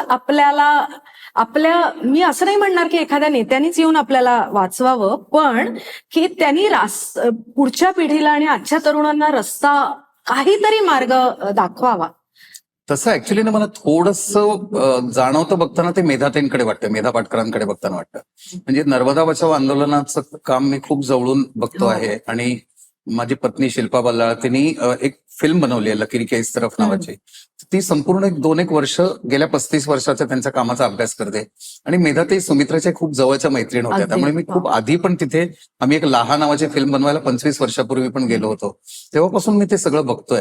तर मला असं वाटतं की अशी एक महिला नेता जेव्हा असं आंदोलन चालवते तेव्हा खरोखर तू पहा 35 वर्ष वेगवेगळ्या सरकारांकडून अन्याय सोसणारं हे आंदोलन हे कधीही हिंसक बनलं नाही. यांनी कधीही कायदा हातात घेतला नाही. म्हणजे खरोखरच मला असं वाटतं की ना तिथे कोणी काही धरण बॉम्बने उडवायचा प्रयत्न केला, ना कोणी हातामध्ये बंदुका घेऊन नक्षलवादी बनले. आणि हे आदिवासीच आहेत. आता तर ते वाढत वाढत जाऊन मध्य प्रदेशातल्या शहरांपर्यंत पाणी पोहोचलेलं आहे. हो. शहरांमध्ये पाणी घुसलेलं हो. आहे. तर इतके भयानक प्रकार चालू असताना सुद्धा या एका महिला नेतृत्वामुळे हे संयम धरून चालत राहतात. तर मला असं वाटतं की यांच्याकडनं खूप शिकण्याजोगं आहे आज. फक्त दुर्दैवाने काय झालंय की आपल्याला सुद्धा आकर्षक वाटणारी नेतृत्व वेगळी आहेत आपल्या समाजाला. आणि त्यामुळे असं नेतृत्वही उपेक्षित ठेवायला आपण शिकलो आहोत आता. कारण समाज माध्यमांच्या बरोबर आपलं जे मेनस्ट्रीम मीडिया जो आहे ना तो आता खूप सिलेक्टिव्ह झालाय आणि तो ठरवतो काय हवं आणि काय नको. बरोबर. तो त्यांचे मालक यांची जी काही राजकारण आहेत त्याच्यातून असे अनेक नेते जगात आहेत असं मला वाटतं की ज्यांना उपेक्षित केलं गेलंय. आणि त्यामुळे तरुणांपर्यंत त्यांचं म्हणजे व्यक्तिमत्वच पोहोचू दिलं जात नाहीये. किंवा वेगळ्या पद्धतीने पोचतं ते व्यक्तित्व असंही म्हणू शकतो आपण. इट हा, इज म्हणजे कलर्ड इन अ कदाचित नकारार्थीच पोचतं. हो. म्हणजे असंही अनेक तरुणांना वाटत असेल की आणि दुसरं त्याच्यात एक मुद्दा पण असं मला वाटतं की या सगळ्यामध्ये प्रश्न काय होतो ना की तरुण म्हणताना आपण कुठले असं म्हणतोय. कारण मध्यम वर्ग शहरी या सगळ्यांमध्ये एक स्वकेंद्रितता सुखासीनता ही इतकी आली गेल्या काही काळामध्ये अगदी. हो. की मी आणि माझं भोवतालचं याची म्हणजे आम्ही आमच्या श्रीमंतीत मशगूल राहू यात काय चूक आहे असं म्हणून. म्हणजे मला आठवतं की वास्तुपुरुषच्या वेळेला तू सगळा पोशाख घालून जेव्हा तुझे बाबा उभे राहिले तेव्हा ते म्हणाले मला माझे वडील आठवत आहेत. हो. तर आता ते तुझ्या आजोबांच्या पिढीमधल्या गांधीवादी विचाराच्या लोकांचा जो एक साधेपणा आहे जो तुझ्या वडिलांच्या पिढीपर्यंत त्याची आठवण खूप मोठ्या प्रमाणावर होती. आपण नाही, आमच्या सगळेजण पिढीपर्यंत ती होते म्हणजे आठवण. अगदी आपल्या पिढीपर्यंत तुझ्या हो, माझ्या आहे. पिढीपर्यंतही त्याचा एक धागा आहे असं मला अगदी. वाटतं. हो. पण पुढे पुढे काय होत गेलं की जितकं म्हणजे जग बदलत गेलं तितकं कन्झ्युमेरिझम असेल या सगळ्याच्या प्रभावामुळे आपल्याला असं वाटतं की नाही हे सगळं आता जुनं झालं. म्हणजे मला कल्पना आहे की मी काही त्या साधेपणाने जगणारा माणूस नाहीये. मला पण सुखचैनी आवडतात. मी 4 चाकी वाहन वापरतो सगळं बरोबर आहे. पण तरी माझ्या डोक्यात कुठेतरी असं की माझ्या वर्षातला अमका वेळ मी देणार आहे की नाही दुसऱ्या कुठल्या गोष्टीसाठी. त्यातून मी दुसऱ्या समाजासाठी काही करू शकतो की नाही त्यांना मी काही समजून घेतो की नाही ही भावना जात नाही डोक्यात. बरोबर. पण तो आणि ही काही अपराधी भावनेतनं आलेलं नाहीये. तर एक सरळ त्यांचे आपली काहीतरी नाळ जोडली आहे की नाही असं वाटायला पाहिजे.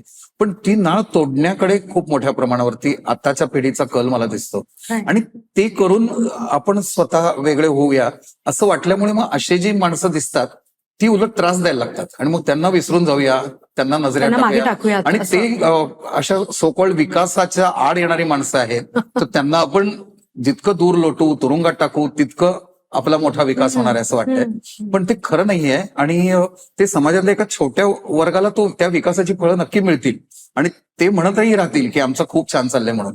पण त्यांना हे खरंच लक्षात येत नाही की ज्यांना ती मिळत नाहीयेत ना त्याचा एक मोठा बॅकलॅश आणि मोठी लाट जेव्हा येईल ना तेव्हा अगदी ही नाही पण पुढची पिढी नक्की होरपळली जाईल असं मला डेफिनेटली. वाटतं. आणि ती लाट नसणार आहे ती सुनामी असणार आहे. कारण तो सुनामी एक असणार आहे. हॅव नॉट्सचं प्रमाण एवढं जास्त आहे की आपल्याला ते कंट्रोल नाही करता येणार आहे अगदी त्यावेळेला. खरं. हो. मला दुसरं एक विचारायचं की काही काळापूर्वीपर्यंत म्हणजे right even before the times of OTT असं म्हणलं जायचं की रिवॉर्ड आणि अवॉर्ड असे 2 ऍस्पेक्ट्स आहेत सिनेमासाठीचे. सो ठीक आहे म्हणजे तू आणि सुमित्रा मावशी तुम्ही ज्या फिल्म्स करायचात दे वर मोर अवॉर्डेड असं मी म्हणेन. पण तो तुमचा प्रवास होता राईट. ती प्रक्रिया ते विषय मांडणं हा तुमचा चॉईस होता आणि त्याप्रमाणे तुम्ही ते करत गेलात. मला हे विचारायचंय की कासवला जे प्रेसिडेन्शियल अवॉर्ड मिळालं आणि त्याच्यानंतर व्हॉट वॉज दॅट फिलिंग रे सुनील की आता बॉस भारतातलं सगळ्यात मोठा अवॉर्ड आपल्याला मिळालेला आहे आता काय का तू ते ठीक आहे मिळालं ठेवलं आता निघालो पुढच्या कामाला माझी फार असं केलं? मजेशीर प्रतिक्रिया होती. म्हणजे कासवला जेव्हा मी मुंबईत होतो आणि डॉक्टर आकाशी आणि मी एका कार्यक्रमात होतो आपल्या मुख्यमंत्र्यांबरोबर. अच्छा. फडणवीस आणि आम्ही एकत्र स्टेजवर होतो आणि ते वर्ष होतं WHO ने असं जाहीर केलं होतं की जागतिक health. आरोग्याच्या मध्ये मेंटल हेल्थचा दिवस म्हणून तो होता. त्याचा कार्यक्रम करून मी बाहेर पडलो आणि मी रस्त्यात चाललो होतो आणि मला ही बातमी एका पत्रकाराने फोन करून कळवली. 2018 17 कारण मी आर्काईव्हला होते त्यावेळेला. करेक्ट. तर तेव्हा फोन आला आणि मग मी म्हटलं की गोल्डन लोटस मिळालं, कासवला, असं मला झालं. म्हणजे एकदम अरे बापरे असं. आणि माझी खरं म्हणजे अगदी प्रामाणिक पहिली प्रतिक्रिया होती की हे जे सुवर्णकमळ आहे हे मी वास्तुपुरुषला देतो, कारण माझ्या मते तो चित्रपट होता. आणि त्यावेळेला काही तांत्रिक कारणामुळे वास्तुपुरुषचा विचार होऊ शकला नाही. त्याला जवळजवळ मिळालं होतं सुवर्णकमळ. आणि मग ते त्या काळात वेळेला काहीतरी डेट्सची डेडलाईनचा NFDC आणि यांचा काहीतरी घोटाळा झाला होता आणि मग ती पुढच्या वर्षामध्ये टाकली गेली. आणि त्यामुळे त्या समितीला पण हळहळ वाटली. त्यामुळे आम्ही हा निर्णय घेतला होता, पण आम्ही तुम्हाला देऊ शकत नाही सुवर्णकमळ वगैरे असं झालं. आणि त्याच्या पुढच्या वर्षी ते श्वासला मिळालं. आणि त्यामुळे एक इतिहासामध्ये श्यामचे नंतर वास्तुपुरुष हा तो 50 वर्षांनी मिळणारा चित्रपट न होता श्यामचे हा तो चित्रपट बनला. पण माझ्या मनाने असं होतं की हा तो चित्रपट आहे की ज्याला सुवर्णकमळ मिळालं असं मला बरं वाटलं असतं. कासव मिळाल्यानंतर मला काही दुःख झालं नाही. पण मला हेही वाटलं की म्हणजे मीच जर विचार केला तर मला वास्तुपुरुष याच्यापेक्षा जास्त योग्य वाटू शकेल. आणि इतकं वाटण्याच्या एका त्रयस्थतेमध्ये मी होतो त्या वेळेला. दुसऱ्या बाजूनी मला असंही वाटलं की म्हणजे अनेक पत्रकारांनी आम्हाला म्हटलं की तुमच्या एका वाटचालीचाच सन्मान झाल्यासारखं आम्हाला तो वाटतो आहे. म्हणूनही मी ते नम्रतेने स्वीकारलं. त्याच्यामध्ये एक तू म्हणतेस तसं थोडा विचार करताना मला असं जाणवतं की म्हणजे अवॉर्ड्स आणि या सगळ्या गोष्टीचा जो भाग आहे ना की किंवा सामाजिक चित्रपट असा एक ब्रँडिंग होणं, या सगळ्या गोष्टींकडे सुद्धा मी थोडा त्रयस्थपणे किंवा थोडं क्रिटिकली बघतो. म्हणजे आमचा प्रयत्न जो, मी अगदी तुझ्या पहिल्या प्रश्नाकडे जर यायचं झालं तर मला जे वाटत होतं ना की कलात्मक शोध आपण काय घेतो आहे या माध्यमाचा, जो माझ्या मनात सतत चालू होता. आणि त्याच्यामध्ये एक म्हणजे कलात्मक प्रयोगाचे पाय ओढलं जाणारा भाग हा आपला प्रेक्षक असायचा. आणि त्यामुळे आमच्याकडनं अपेक्षा खूप मोठी होती असं मला वाटतं आणि अजूनही आहे. ती म्हणजे आमचा चित्रपट हा बाकीच्या मेनस्ट्रीम सिने इतपत मनोरंजन करणारा पाहिजे, कारण त्याशिवाय तो थिएटरमध्ये बघणार नाहीत लोक. बरं, त्याच्यामध्ये आम्हाला सामाजिक आशय आणि वेगळी मूल्य सांगायची आहेत. यामुळे आम्ही लोकांचं खोटं मनोरंजन करणारा कंटेंट तर घालू शकणार नाही. आणि तिसऱ्या बाजूनी कलात्मक प्रयोग आम्ही जे करणार आहोत ते आम्हाला इतके वेगळे करता येणार नाहीत की जेणेकरून जे लोक आमचा आशय वेगळा समजून घेतायत ना, ते प्रयोग खूप अवघड असल्यामुळे दूर नको जायला, म्हणजे दुर्बोधतेकडे जायला नको.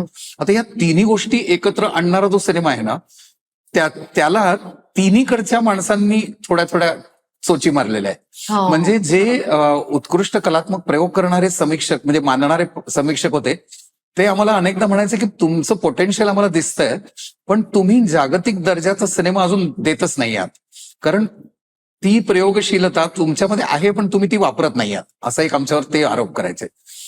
मधले जी मंडळी होती ती म्हणायची की तुमची ती जी सामाजिकता आहे ना, त्यामुळे तुम्ही कदाचित जास्त कलात्मक प्रयोगाकडे जात नाही. म्हणजे उदाहरणार्थ सामाजिकतेमुळे अनेकदा सुखांत शेवट करावा असं वाटायचं सुमित्राला. बऱ्याचदा कसं होतं की जे जागतिकदृष्ट्या ग्रेट मानले गेलेले चित्रपट आहेत ते शोकांतिका असतात आणि ते एका वाईट अंताकडे नेतात आणि त्यामुळे तो महान मानला जातो. आणि सुमित्राचं म्हणणं होतं की नाही, आपल्याला जर जगताना आपलं भलं व्हावं असं वाटतं ना, मग चित्रपटात पण भलं व्हायला माझं काही बिघडत नाही. आणि म्हणून तो चित्रपट आमचे सगळे जर बघितलं असं ते सकारात्मक आहे. तर ती सकारात्मकता सुद्धा एक मूल्य म्हणून येते त्याच्यामध्ये. आणि तिसऱ्या बाजूने मनोरंजन म्हणून आम्ही जे प्रयोग करत होतो, जे मला असं वाटतं की त्या चित्रपटांमध्ये आहेत, पण या सामाजिक म्हणून जो एक शिक्का मारला गेला आणि अवॉर्ड्स जी मिळाली, त्यामुळे प्रेक्षक म्हणायचे की हे काहीतरी वेगळं असेल बाबा, म्हणून ते बघायला, आणि ते बघायला आले की त्यांना आवडायचं, पण बघायला येण्यापूर्वी ते घाबरायचे. अशी काहीतरी एक मजेशीर हे. आणि म्हणून आज मला असं जाणवतं की आजही मी या मराठी चित्रपटसृष्टीत जेव्हा वावरतो तेव्हा मी काहीतरी मजेशीर आउटसायडर असल्यासारखं मला वाटतं, जो खरं म्हणजे मी नाहीये. म्हणजे मला असं वाटतं मी या सगळ्यांपैकी आहे, पण त्या सगळ्यांना असं वाटतं की तुमच्याविषयी आम्हाला भयंकर आदर आहे, पण तुम्हाला आम्ही पटकन, म्हणजे लहान मुलं कसं खेळायला घेतात, नाही आमच्यात खेळायला, तसं आम्ही तुला खेळायला नाही घेणार. म्हणजे आमचा एक वेगळा खेळ चाललेला आहे, तर तुम्हाला एक खुर्ची टाकून देतो ती बघायसाठी, पण तुम्हाला आम्ही लगेच खेळायला घेऊ असं नाहीये. तर ही काहीतरी फार विचित्र भावना आहे आणि ती आपल्या या मराठी छोट्या फिल्म इंडस्ट्रीचा एक गोंधळ आहे असं मला वाटतं. कारण एका मधल्या काळात, म्हणजे मला आठवतं की म्हणजे वास्तुपुरुष किंवा हे बाधा नितळ वगैरे जे आम्ही चित्रपट 5-6 साली बनवले, त्या काळात मल्टिप्लेक्सेस यायला लागले. आणि 10वी हा आमचा एक सिंगल स्क्रीनवरती प्रचंड चाललेला चित्रपट वगळता नंतर मोठं कमर्शियल सक्सेस आम्हाला मिळू दिलं गेलं नाही. आणि मी दिलं गेलं नाही अशा अर्थाने म्हणतो की ती थिएटर्स मिळणं असेल, वितरक मिळणं असेल, किंवा वेगवेगळ्या चॅनल्सनी त्याचा स्वीकार करून मोठ्या प्रमाणावर त्याचं वितरण करणं असेल, इथे सगळेजण त्या अत्यंत आदरपूर्वक नकार देत राहिले. हो. आणि जी मालिका कासवपर्यंत चालू राहिली. म्हणजे कासवला सुद्धा इतक्या लोकांनी आम्हाला म्हटलं होतं की सुवर्णकमळ मिळालेला चित्रपट लोकांपर्यंत पोहोचलाच पाहिजे, पण प्रत्यक्षात तो आम्हाला स्वबळावरच वितरित करावा लागला. बरोबर. आणि तो काही आठवडे तरीही चालला. म्हणजे मुंबईला सिटी लाईट असेल, पुण्याला सिटी प्राईड असेल, इथे तो काही आठवडे हाऊसफुल चाललेला चित्रपट आहे. पण आज जे होतं ना की एकदम 400 ठिकाणी तो लागला आहे, अनेक ठिकाणी त्याची भरपूर जाहिरात होते, मार्केटिंग होते, ते हे करण्याचं पाठबळ मात्र आम्ही निर्माण करू शकलो नाही. आणि याचं एक कारण मला असं वाटतं की त्याचा जो वेगळेपणा होता ना, तो मला वाटतं या सगळ्या वितरकांना किंवा या लोकांना असं वाटत राहिलं की ही चव जर पकडली प्रेक्षकांनी तर आपण एरवी जे करतोय त्यात कदाचित हे बरोबर बसणार बसणार नाही. नाही. म्हणून ते त्याला टाळत होते की काय, अशी मला शंका येते. आणि दुसरं, यातले अनेक खरं मित्रमंडळी आहेत आणि ते अनेकदा प्रेमाने पण मला म्हणतात की आम्ही वर्षात किती चित्रपट घेणाऱ्याला मर्यादा आहे, तर त्यात काहीतरी नाकारायचं तर आम्ही तुम्हाला नकार देत होतो. तर हे मला कळण्याजोगी वाटतं, कारण खात्रीशीर चालण्याची तुम्ही हमी देऊ शकता का, तर नाही देऊ शकत. तर मग त्यांनी रिस्क घ्यायची तर ते दुसऱ्या कोणावरती तरी घेत होते कदाचित असं.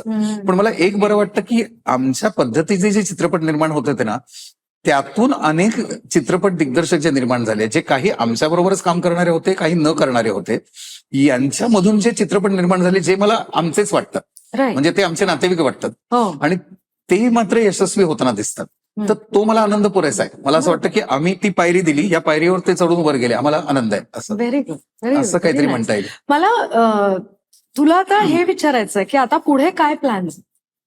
पुढे बरेच आहेत प्लॅन्स ऍक्च्युली. म्हणजे एक तर कसं आहे की या कोविडच्या काळाने एक खूप म्हणजे काय सेटबॅक सारखा झाला. आणि त्या काळात खरं तर अनेक जण म्हणत होते की आपण खूप लिखाण करूया, आपण लिहून तर ठेवूया, पण तसं झालं नाही माझं. कारण मला असं वाटत होतं की कुणासाठी करायचं, म्हणजे ही संहिता मी कुणासाठी लिहू, माझा प्रेक्षक कोण आहे, माझा निर्माता कोण आहे, मला काहीच माहिती नाहीये. मग मी असं स्वांत सुखाय का करत बसू, असं म्हणून एक प्रकारे तो काळ थोडा निराशेतच गेला. ज्या काळात मी इतरांसाठीची काही स्क्रिप्ट लिहिली, पण त्यानंतर हळूहळू मी म्हणजे मला वाटतं मी 3 फीचर फिल्मची स्क्रिप्ट लिहिलेली आहे, 2 वेब सिरीजची स्क्रिप्ट लिहिलेली आहेत, हिंदी आणि मराठी दोन्ही आहेत, असं सगळं आहे. तर ते लिहून तयार आहे आणि त्यासाठी आता म्हणजे लोकांची भेटीगाठी घेणं वगैरे असं चाललेलं आहे. तर त्यातून काय तयार होतं तर बघूया. डेफिनेटली होईल आणि लुकिंग फॉरवर्ड टू इट. नक्की नक्की. We come to the last segment actually, पण त्याच्या आधी मी तुला म्हटलं होतं एक सरप्राईज आहे माझ्याकडे. हाय सुनील, तुझ्यावरची एखादी आठवण सांगणं खरंच खूप अवघड आहे, पण मला प्रकर्षाने आता आठवतंय की मला सिनेमा बघायचा कसा हे तुझ्या आणि सुमित्रा मावशीच्या सान्निध्यात मी खूप लहान वयात आल्यामुळे मला कळलं. आपण कितीतरी फिल्म फेस्टिवल्स एकत्र अटेंड केली आणि तिथे कुठले सिनेमे बघायचे आणि ते सिनेमे पाहिल्यानंतर तू अगदी मी तेव्हा लहान होते तेव्हा मला त्याविषयी बोलायला तू उद्युक्त करायचास. त्यातनं खरंच माझी सिनेमांविषयीची एक दृष्टी तयार झाली आणि चांगला कॉन्टेंट कुठला ह्याच्याविषयीचे खूप मूलभूत गोष्टी त्यावेळेला माझ्या मनात तयार होण्याचं ते वय होतं आणि ती तू मला दिलेली अनोखी भेट आहे असं मला वाटतं. तसंच तुझा स्वयंपाक आठवतो. तुझ्या हातचं चिकन तुझ्याच वाढदिवसाला येऊन तुलाच आम्ही करायला लावतो, हे खरं तर चुकीचं आहे, पण खरंच मी खूप सुदैवी आहे की माझ्या त्या वयात तुझ्यासारखा माणूस माझ्या आयुष्यात आला आणि त्यांनी मला शब्दात मांडणार आणि शब्दापलीकडचंही खूप काही दिलं. अमृताबद्दल काय आठवण, एखादी आठवण आहे का you would like to share? खूप आहेत आठवणी. आणि ती जो अमृताने जो काळ सांगितला ना, तो खरंच खूप सुंदर होता. आमची ही जी चाकोरी फिल्म होती आणि त्यावेळेला पहिल्यांदा ती आमच्या या सगळ्या कुटुंबात आली आणि मी त्यापूर्वी ज्योती, तिलाही सुमित्रासारखंच मी ज्योती म्हणतो, बाकी ज्योती मावशी म्हणत नाही इतरांसारखं. तर तिने आमच्या मुक्ती फिल्ममध्ये काम करायसाठी आम्ही जेव्हा तिला भेटायला गेलो तेव्हा ही शाळेतली मुलगी तिथे होती शाळेच्या स्कर्टमध्ये, आणि ती अशी डोक्यात राहिली होती आमच्या की अरे ही छान आहे मुलगी म्हणून. आणि मग चाकोरी फिल्ममध्ये रेणुका दफ्तरदार आणि ती अशी दोघींची जोडी होती. तर तो तिचा पहिला शॉट आहे एकूण फिल्म माध्यमावरचा. तर तो जो पहिला शॉट आहे त्याचं एक फोटो फ्रेम मध्यंतरी मी तिला वाढदिवसाला भेट दिली होती. असं ती अच्छा. खांबाला लटकून अशी बघते, असा एक तिचा हा. अत्यंत गोड फोटो आहे 10वी मधली अमृता असलेला. आणि त्या काळामध्ये आम्ही सगळेजण चाकोरीचं फिल्म फेस्टिवलसाठी उदयपूरला गेलो, आणि तो चिल्ड्रन्स फिल्म फेस्टिवल होता ज्यात आम्हाला स्पेशल ज्युरी अवॉर्ड मिळालं, आणि शेखर कपूर, सुहासिनी हे सगळेजण ज्युरीवर होते. तर त्यावेळेला भूपेन हजारिका तिथे होते, गुलजार होते, जया भादुरीजी होत्या.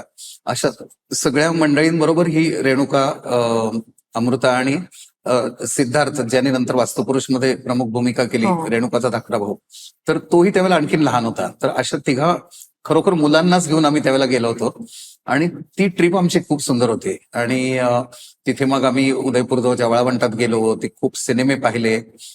ऋतुपर्ण घोष सारखा नवीन मित्र त्यावेळेला मिळाला, तो आमच्या शेजारच्या खोलीत राहायचा. त्याची पहिली फिल्म त्यावेळेला होती आणि जी खरंच वाईट होती, आणि त्यामुळे सगळे त्याची खूप चेष्टा करत होते. आणि तोही इतका असा वल्नरेबल मुलगा होता की तो येऊन आमच्याकडे रडत बसायचा की मला कधी फिल्म मेकिंग येणार की नाही माहिती नाही वगैरे. आणि पुढे खूप सुंदर फिल्म्स त्यांनी केल्या. तर असा एक खूप काहीतरी मजेशीर आमचा ग्रुप त्यावेळेला जमला होता, आणि तेव्हाच्या आठवणी खूप सुंदर आहेत. आणि नंतर मग वेगवेगळ्या टप्प्यांवरती अमृता आमच्याबरोबर काम करत राहिली, ज्यामध्ये खूप सुंदर एक टप्पा होता तो तर देवराईचा होता की ज्याच्यामध्ये ती देवराईचं प्रतीक असलेली जी एका बाजूने ती घरातली साधी कामवाली बाई आहे, हो. आणि दुसऱ्या बाजूने ती अशी पार्वती सारखी दिसणारी देवराई आहे प्रत्यक्ष. तर ते व्यक्तिमत्व तिने खूप तिच्यात एक असा एक अर्धी हे आहे, म्हणजे मातीतला असा पॅशनेट असा लुक आहे, ग्लॅमरस असा, तो तिने खूप सुंदर आणलाय त्याच्यामध्ये. आणि तोच तिने बाधा फिल्ममध्ये पण खूप छान केला, ज्याच्यात ती धनगर बाईची व्यक्तिरेखा करत होती. आणि आम्ही तिला खूप असं म्हणायचो की आपण एक वेगळी शैली डेव्हलप करतो आहोत, ती म्हणजे ढिम्म अभिनयाची. असं तू चेहऱ्यावरची माशी हळू द्यायची नाही, तुझ्या चेहऱ्यावर काही येता कामा नाही. तर ती म्हणाली असं काय. तर आणि ते तिला नंतर आवडायला लागला. तिला आम्ही त्या अनेक धनगर स्त्रिया दाखवल्या, ते अशा मख्ख चेहऱ्याच्या असायच्या. ती म्हटलं हा तुझा चेहरा आहे, तर तो नवरा असा वागतोय तसा वागतोय, तिचं काही प्रतिकारच येत नाही. तर ते जे आहे ती ताकद माझामध्ये तिने इतकी सुंदर वापरली आहे. आणि नंतर मला असं वाटतं की किल्लासारखी जेव्हा फिल्म तिने बाधानंतर केली ना, तर बाधाच्या अनुभवातनं गेल्यानंतरची ती इतकी वेगळी आहे किल्लामध्ये की मला ते खूप तिचं आवडलेलं काम आहे. आणि मग अर्थातच असतो ज्या वेळेला जेव्हा अक्षरशः तो ती छोटी व्यक्तिरेखा आहे, आणि आम्ही तिला सांगितलं की छोटं काम आहे, काही दिवसातच शूटिंग असेल. म्हणजे मला शंका आहे की बहुतेक ते 1 ते 1.5 दिवसात तिचं संपूर्ण चित्रीकरण झालंय असं मला वाटतंय. आणि त्यासाठी तिला राष्ट्रीय पुरस्कार मिळाला. पण तिने ते 2च प्रसंग ज्या पद्धतीने केलेत की तिच्यामध्ये आई दिसणं त्या म्हाताऱ्या प्राध्यापकाला, आणि तिने ते मातृत्व स्वीकारणं, हे त्या अभिनयात तिने ज्या पद्धतीने केलंय. आणि तिथून मला असं वाटतं की ती आणखीन प्रगल्भ होत गेली, कारण तिचे नंतरचे जे लव्ह स्टोरी मधले दोन्ही याच्यातले आहेत, किंवा गली बॉय मधलं काम असेल, बॉम्बे बेगम्स मधलं काम असेल, ह्या सगळ्यामध्ये ती इतकी नवीन भेटी, किंवा रामन राघव मधलं असेल, ती अमृता तर खूप नव्याने आम्हाला भेटत राहते. असं होतं म्हणजे जी आमच्या चित्रपटांमधलीच आम्हाला आवडायची असं होत नाही आता, ती या सगळ्यांमधली पण खूप आवडते असं होत आहे. राईट. अजून एक मेसेज आहे तुझ्यासाठी. वा. आज मी सुनील सरांविषयी थोड्या वेगळ्या गोष्टी सांगणार आहे. फार थोड्या लोकांना माहिती असेल की सुनील सर फिल्म मेकिंग किंवा नाटक या गोष्टीकडे वळायच्या आधी त्यांनी वेटलिफ्टिंगचं ट्रेनिंग घेतलं होतं. ते मला वाटतं शाळा कॉलेजच्या सुरुवातीला वेटलिफ्टिंग करायचे आणि त्यांना खूप आवडायचंही ते. त्याचबरोबर त्यांना स्वयंपाकाचाही खूप नाद आहे. ते खूप चांगला स्वयंपाक करतात आणि आम्ही कित्येक वेळा त्यांची चेष्टाही करायचो, कारण त्यांना काही करायला सांगितलं किंवा त्यांनी हौसेने केलं तर ते इतकं फास्ट करायचे एखादा पदार्थ. त्यांचा स्टान्स नेहमी असा असायचा की स्वयंपाकघरात जायच्या आधी दोन्ही हाताच्या बाह्या ते रोल करायचे आणि रोल करून मग स्वयंपाकघरात जायचे आणि त्यांची डिश 5 मिनिटात तयार व्हायची. मला अजूनही खूप प्रश्न पडतो की इतक्या फास्ट कसं काय तो स्वयंपाक करू शकत होता. त्याचबरोबर त्यांना जुनी गाणी खूप आठवतात आणि लक्षात राहतात. आणि आम्ही प्रवास खूप केलाय गाडीने, त्याच्यामुळे आम्ही येता जाता खूप गाणी म्हणत, भेंड्या खेळत आणि खूप गाणी ऐकत असा खूप प्रवास केलाय. तर या काही वेगळ्या गोष्टी आहेत ज्या सुनील सरांच्या विषयी कदाचित तुम्हाला ऐकायला आवडतील. सो हो खरंय. ह्याच्यातला हा जो वेट लिफ्टिंगचा अरे हो. जो प्रकार आहे, what is that all about? अरे तो खूपच आवडीचा भाग आहे माझा आणि तो आहे माझ्या व्यक्तिमत्वाचा भयंकर आवडता भाग आहे. ओके. म्हणजे एकूणच खेळ हा खूप आहे. म्हणजे लहानपणी मी कराडमध्ये माझं लहानपण गेलं, तर तिथे विटीदांडू, लगोरी, डबल बार, सिंगल बार असे खूप व्यायामाचे प्रकार. इथपासून ते कराडमध्ये कुस्तीचं खूप फॅड होतं, तर ते लाल मातीतली कुस्ती वगैरे ह्याचं पण मला आवड होती. म्हणजे पण मी खूप लहान होतो, पण मी बघायचो ते सगळे मुदगलं फिरवणे वगैरे ओल्ड फॅशन व्यायाम पण मी खूप बघितलेला आहे. आणि त्यानंतर स्विमिंग मला खूप आवडत होतं. पुण्यात आल्यानंतर मग मी खूप स्विमिंगच्याही मागे होतो आणि स्विमिंगची माझ्याकडे प्रचंड अवॉर्ड्स आहेत, म्हणजे कप्स वगैरे आहेत स्विमिंगचे. आणि कॉलेजमध्ये गेल्यानंतर फक्त बीएमसीसीचं असं झालं की इथे स्विमिंग पूल नव्हता आणि मग लॉ कॉलेजच्या याच्याशी जिम्नॅशियम मध्ये मी जायला लागलो आणि तिथे एक सर होते, ते म्हणाले वेट लिफ्टिंग करणार का? तर मी म्हटलं म्हणजे काय मला माहित नाही. ते म्हणाले तू करू शकशील असं मला वाटतंय. तर त्यानंतर 2-3 वर्ष मी जे काही दणकून त्यांनी माझ्याकडनं काम करून घेतलंय आणि त्यामुळे मी प्रचंड म्हणजे मला असं लक्षात आलं की तो असा काही मठ्ठ लोकांचा खेळ नाहीये. It's a very intelligent sport आणि त्याच्यामध्ये एकाग्रता लागते, एक आत्मविश्वास लागतो आणि त्याचे जे 2 वेगवेगळे व्यायाम प्रकार मिळून असं त्याची बेरीज करून किती वजन उचललं असं ते मोजलं जातं. तर मी जवळजवळ 140 किलो पर्यंत वगैरे असे त्यावेळेला उचललेले होते. राईट. तर असं मी दणकून त्याच्यामध्ये केलं होतं. म्हणजे मी कॉलेजतर्फे मला बऱ्याच पातळीपर्यंत मी वर गेलो होतो त्याच्यामध्ये. आणि तेव्हा असं व्हायचं की मी कुठेतरी या स्पर्धांना जायचो वेटलिफ्टिंगच्या, बसनी वगैरे कुठेतरी जायला लागायचं. तिथून मग कुठेतरी बस बदलून मी वक्तृत्व स्पर्धेला जायचो. आणि हे इकडचे मित्र माझी चेष्टा करायची की तू काय करतोस, भाषण द्यायला जाणार, तू कथाकथन स्पर्धेला जाणार, आणि ते म्हणायचे तू वेटलिफ्टिंगला गेला होता. आणि मला भयंकर मज्जा यायची की मी दोन्हीकडचं आहे असं म्हणून. आणि मी नंतर हे सगळ्यांना म्हटलं की याचा उपयोग मला फिल्म मेकिंग मध्ये होतो, कारण मी जड कॅमेरा खांद्यावर घेऊन मी कित्येक वेळेला हँडहेल्ड कॅमेरानी भरपूर स्वतः शूटिंग केलेलं आहे. 16mm कॅमेरा खांद्यावरती ठेवणं, जड व्हिडिओ कॅमेरा घेणं. आणि आज सुद्धा असं होतं ना की आता मी 1-2 वर्षात 60ला येईन, पण आता ही सगळी तरुण मुलं सुद्धा इतकी म्हणजे थोड्या वेळात दमतात ना. मी साधारणतः 18 तास उभा राहू शकतो सेटवरती. मला तो स्टॅमिना जो काही तेव्हा तयार झालेला आहे वेटलिफ्टिंगचा, तो नक्की मला उपयोगी पडतो. ती ताकद राहिली असं वाटतं कुठेतरी. वंडरफुल. मला हे विचारायचं आहे की दोघीमध्ये सोनाली, आता आपण बोललो ती रेणुका दफ्तरदार, ते थेट आता आलोक राजवाडेपर्यंत, राईट? सो इतके talented actors, actresses, Atul Kulkarni also, हे सगळे तुम्ही हेरून ग्रूम करून इंडस्ट्रीला दिले. किंवा फॉर दॅट मॅटर सारंग साठे जो ट्रेंड सेटर आहे, तो सुद्धा तुमच्या बरोबर काम करत होता, राईट? सो आता काय वाटतं ह्या सगळ्यांकडे बघताना की अरे हे तर असे एवढेसे आठवतात, आता हे काय करतायत असं? नाही, खरंय. म्हणजे ऍक्च्युली खरं म्हणजे मी स्वतःही मला तेवढा आठवतो, इथपासूनच आहे ते. त्यामुळे मला असं वाटतं की माझ्यासारखेच वाटतात मला अनेक जण, आणि त्यामुळे वेगवेगळ्या टप्प्यांवरती मला ते माझ्यासारखेच सापडत गेले असं मला म्हणता येईल. अतुल तर माझ्या बरोबरच आहे, राधिका आपटे आहे, किंवा नंतर म्हणजे घोमला असला हवा ही पहिली फिल्म तिने आमच्या बरोबरच केली. तर ही खूप मंडळी खरंच म्हणजे आता खूप तू म्हणतेस तशी गंमत झाली. मी काही विद्यार्थ्यांसाठी फिल्म मेकिंगचं वर्कशॉप घेत होतो आणि त्यांना मी या काही जुन्या क्लिप्स दाखवत होतो आमच्या फिल्मच्या. तर ते सगळे म्हणले अरे हा पण आहे, ही पण आहे, ही पण आहे. आणि त्यांनी मला हेच विचारलं की अहो हे सगळे तुमच्या फिल्ममध्ये, बरं यांनी पहिल्यांदा आमच्याकडे काम केलं, यांनी पहिल्यांदा आमच्याकडे काम केलं. म्हटलं नीरज कवीनी आमच्याकडे पहिल्यांदा काम केलंय एका याच्यामध्ये आपल्या टीव्ही सिरियलमध्ये 1997-98 मध्ये, आणि तोही अजून ते खूप प्रेमाने आठवण काढतो त्याची असं. तर खूप छान वाटतं हे. आणि मला एक बरं वाटतं की म्हणजे या सगळ्यांचं पोटेन्शियल खूप मोठं आहे आणि ते पहिल्यांदा आम्हाला समजलं हा एक आनंदाचा भाग आहे, आणि नंतर जगाला समजलं हा आणखीन आनंदाचा भाग आहे. कारण त्यामुळे ते खूप ठिकाणी आज काम करताना दिसत आहेत. देविका इतर वेगवेगळ्या चित्रपटांमध्ये खूप चांगलं काम करते. रेणुका आता म्हणजे भाडीपमुळे आणखीनच पॉप्युलर झाली आहे, पण एकेकाळी तिने इतकी गंभीर कामं केलेली आहेत. दोघी असेल, वास्तुपुरुष असेल, हा भारत माझामध्ये तिचं खूप सुंदर काम आहे. आणि ती म्हणते ते खरंच की ड्रायव्हिंग आणि स्वयंपाक ही 2 माझी दुसरी पॅशन आहेत. म्हणजे मी फिल्म मेकिंग, ड्रायव्हिंग किंवा स्वयंपाक या तिन्हीतलं एक काहीतरी करतच असतो. हे नसेल तर ते करत असतो, ते नसेल तर ते करत असतो, हा. असं चाललेलं असतं. राईट. आणि एक तू आता मगाशी म्हणालीस तसं ना, की थोडं या काळामध्ये बरं वाटणारी गोष्ट होती ती माझ्या गाणं लिहिण्यातनं मला मिळत गेली असं मला वाटतं. हा. म्हणजे जे दुसऱ्या स्क्रिप्ट लिहिली असं मी म्हटलं ना, त्याच्या बरोबरीने वेगवेगळ्या टप्प्यांवर मी गीत लेखन मात्र करत राहिलो. राईट. म्हणजे सुमित्रा स्क्रिप्ट लिहायची आणि त्यातलं गीतांची जबाबदारी माझ्याकडे यायची. राईट. आणि हे सुरू झालं आमच्या पहिल्या 2 फिल्मच्या नंतर. आणि पहिल्या 2 चित्रपटांना फारच सुंदर गीतकार आम्हाला मिळाले. दोघीसाठी नादो महानोर मिळाले हो. आणि जिंदगी जिंदाबादला गुलजार मिळाले. आणि त्यानंतर 10वी पासून मी लिहायला लागलो. आणि तेव्हा असं वाटलं की त्या मुलांची भाषा मला कळते आणि मी त्यांच्यापेक्षा थोडाच मोठा आहे.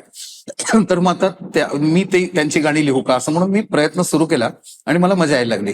पण गंमत म्हणजे मी तोपर्यंत कविता कधीच लिहिली नव्हती आणि मला कविता हा काव्य प्रकार खूप आवडतो आणि कवींविषयी मला खूप प्रेम आहे. आणि म्हणजे सुमित्रा स्वतः खूप सुंदर कविता लिहिते. सती खूप चांगली कवयित्री आहे. आणि मला असं वाटायचं की हे खरे कवी लोक असं, मी काही तसं नाही असं अच्छा. तेव्हाही माझं मत होतं, अजूनही आहे. आणि ती खोटी नम्रता नाहीये. तर ती कविता लिहिण्याची जी उत्स्फूर्तता आहे तर मला असं वाटायचं ही माझ्यात नाहीये. पण गीत लिहिण्यासाठी मी म्हणायचो मला मी टेलर मेड आहे, त्यामुळे मला याच्यात काय म्हणायचंय हे त्या कथानकातनं आलं की माझं डोकं चालायला लागतं. हा. आणि मग मी एखादं शब्द सोडवल्यासारखं त्याचं काहीतरी एक रचना तयार करतो आणि ते करणं हा मला खूप आनंदाचा भाग असतो. म्हणून ते आता 10वीचं मी पहिलं गाणं लिहिलं त्यावेळेला की तुम्ही पण सही आम्ही पण सही, अंगाला हात आमच्या लावायचं नाही, जास्ती हा. बोलायचं कामच काय. तर ही त्या पोरांची भाषा होती. बरोबर. किंवा आमचंच दिल कधी जाणलंय कोणी, शिव्यांची भाकरी आणि शिव्यांचं लोणी. तर ही सगळी त्यांच्या भाषेतली गाणी लिहिताना मला खूप मजा आली. Correct. तसंच मग शुद्धी दे बुद्धी दे हे दयागना, शक्ती दे मुक्ती दे आमुच्या मना, ही प्रार्थना मी लिहिली. ती प्रार्थना तर इतक्या ठिकाणी वापरली जाते ना जाते. वेगवेगळ्या हो. ठिकाणी. आजच मला एक म्हणजे मुंबईच्या बाई भेटल्या, त्या म्हणाल्या त्यांची आई मुंबई महापालिकेत काम करते शाळांमध्ये. तर ती ते स्वतः म्हणायची म्हणून तिच्या आईने ती शाळांमध्ये पोहोचवली.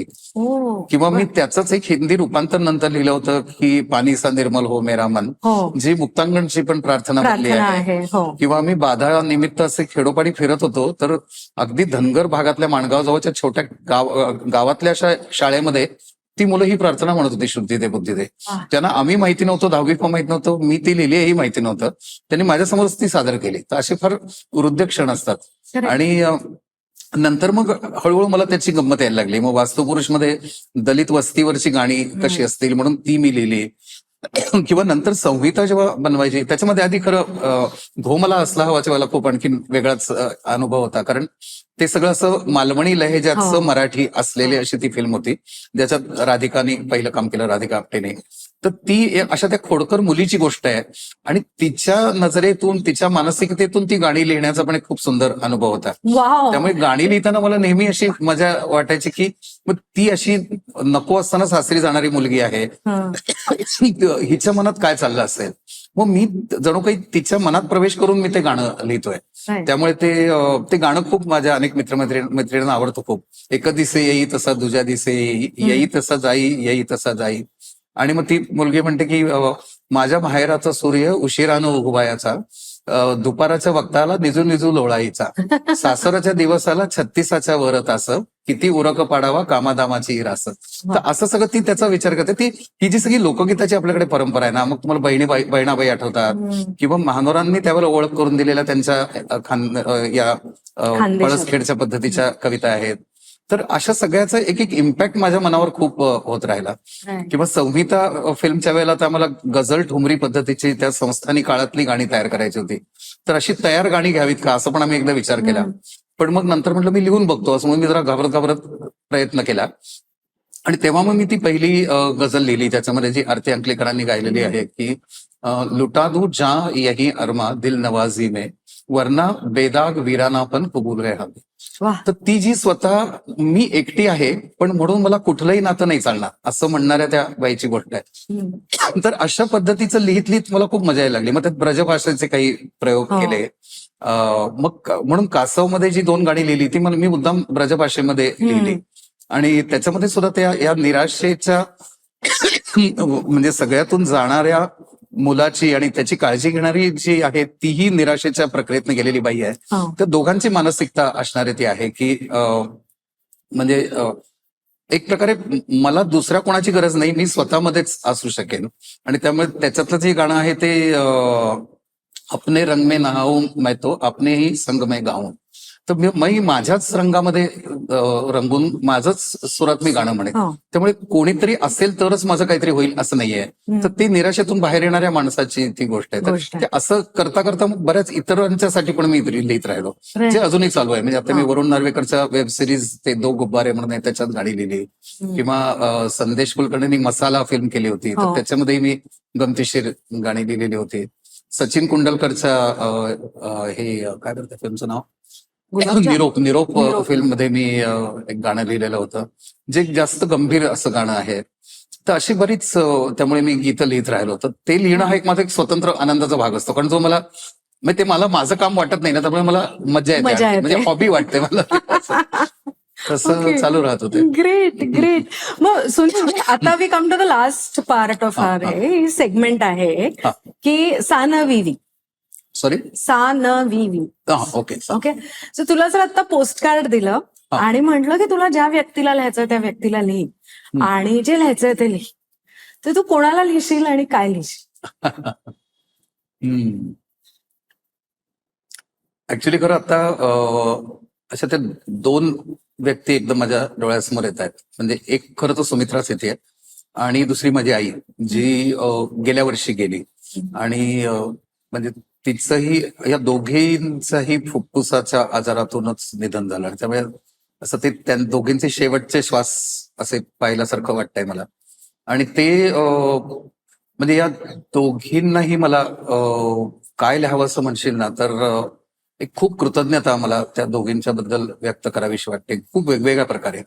म्हणजे आईबद्दल मला असं वाटतं की ती स्वतः, तिला खूप कलेची चांगली जाण होती आणि तिला वेगवेगळ्या ती नाटकात कामं करायची. तिने फार नंतर ते चालू ठेवलं नाही, पण बहुधा ते मी ते करत राहायचो त्याच्यात तिला ती मजा वाटायची आणि तिने मला तसं प्रोत्साहन देत राहिली. आणि जे काही मी धडपड करत होतो तर त्याच्याबद्दल तिच्या मनात एक असं एक शांत सपोर्टिव्ह भावना कायम होती, जे मला सतत जाणवत राहिलं. आणि आज हे श्यामची आई सारखं स्क्रिप्ट मी लिहिलेलं असेल, किंवा आणखीन एक मी फिल्म लिहिली आहे जी त्या जनरेशनच्या बाईची गोष्ट आहे.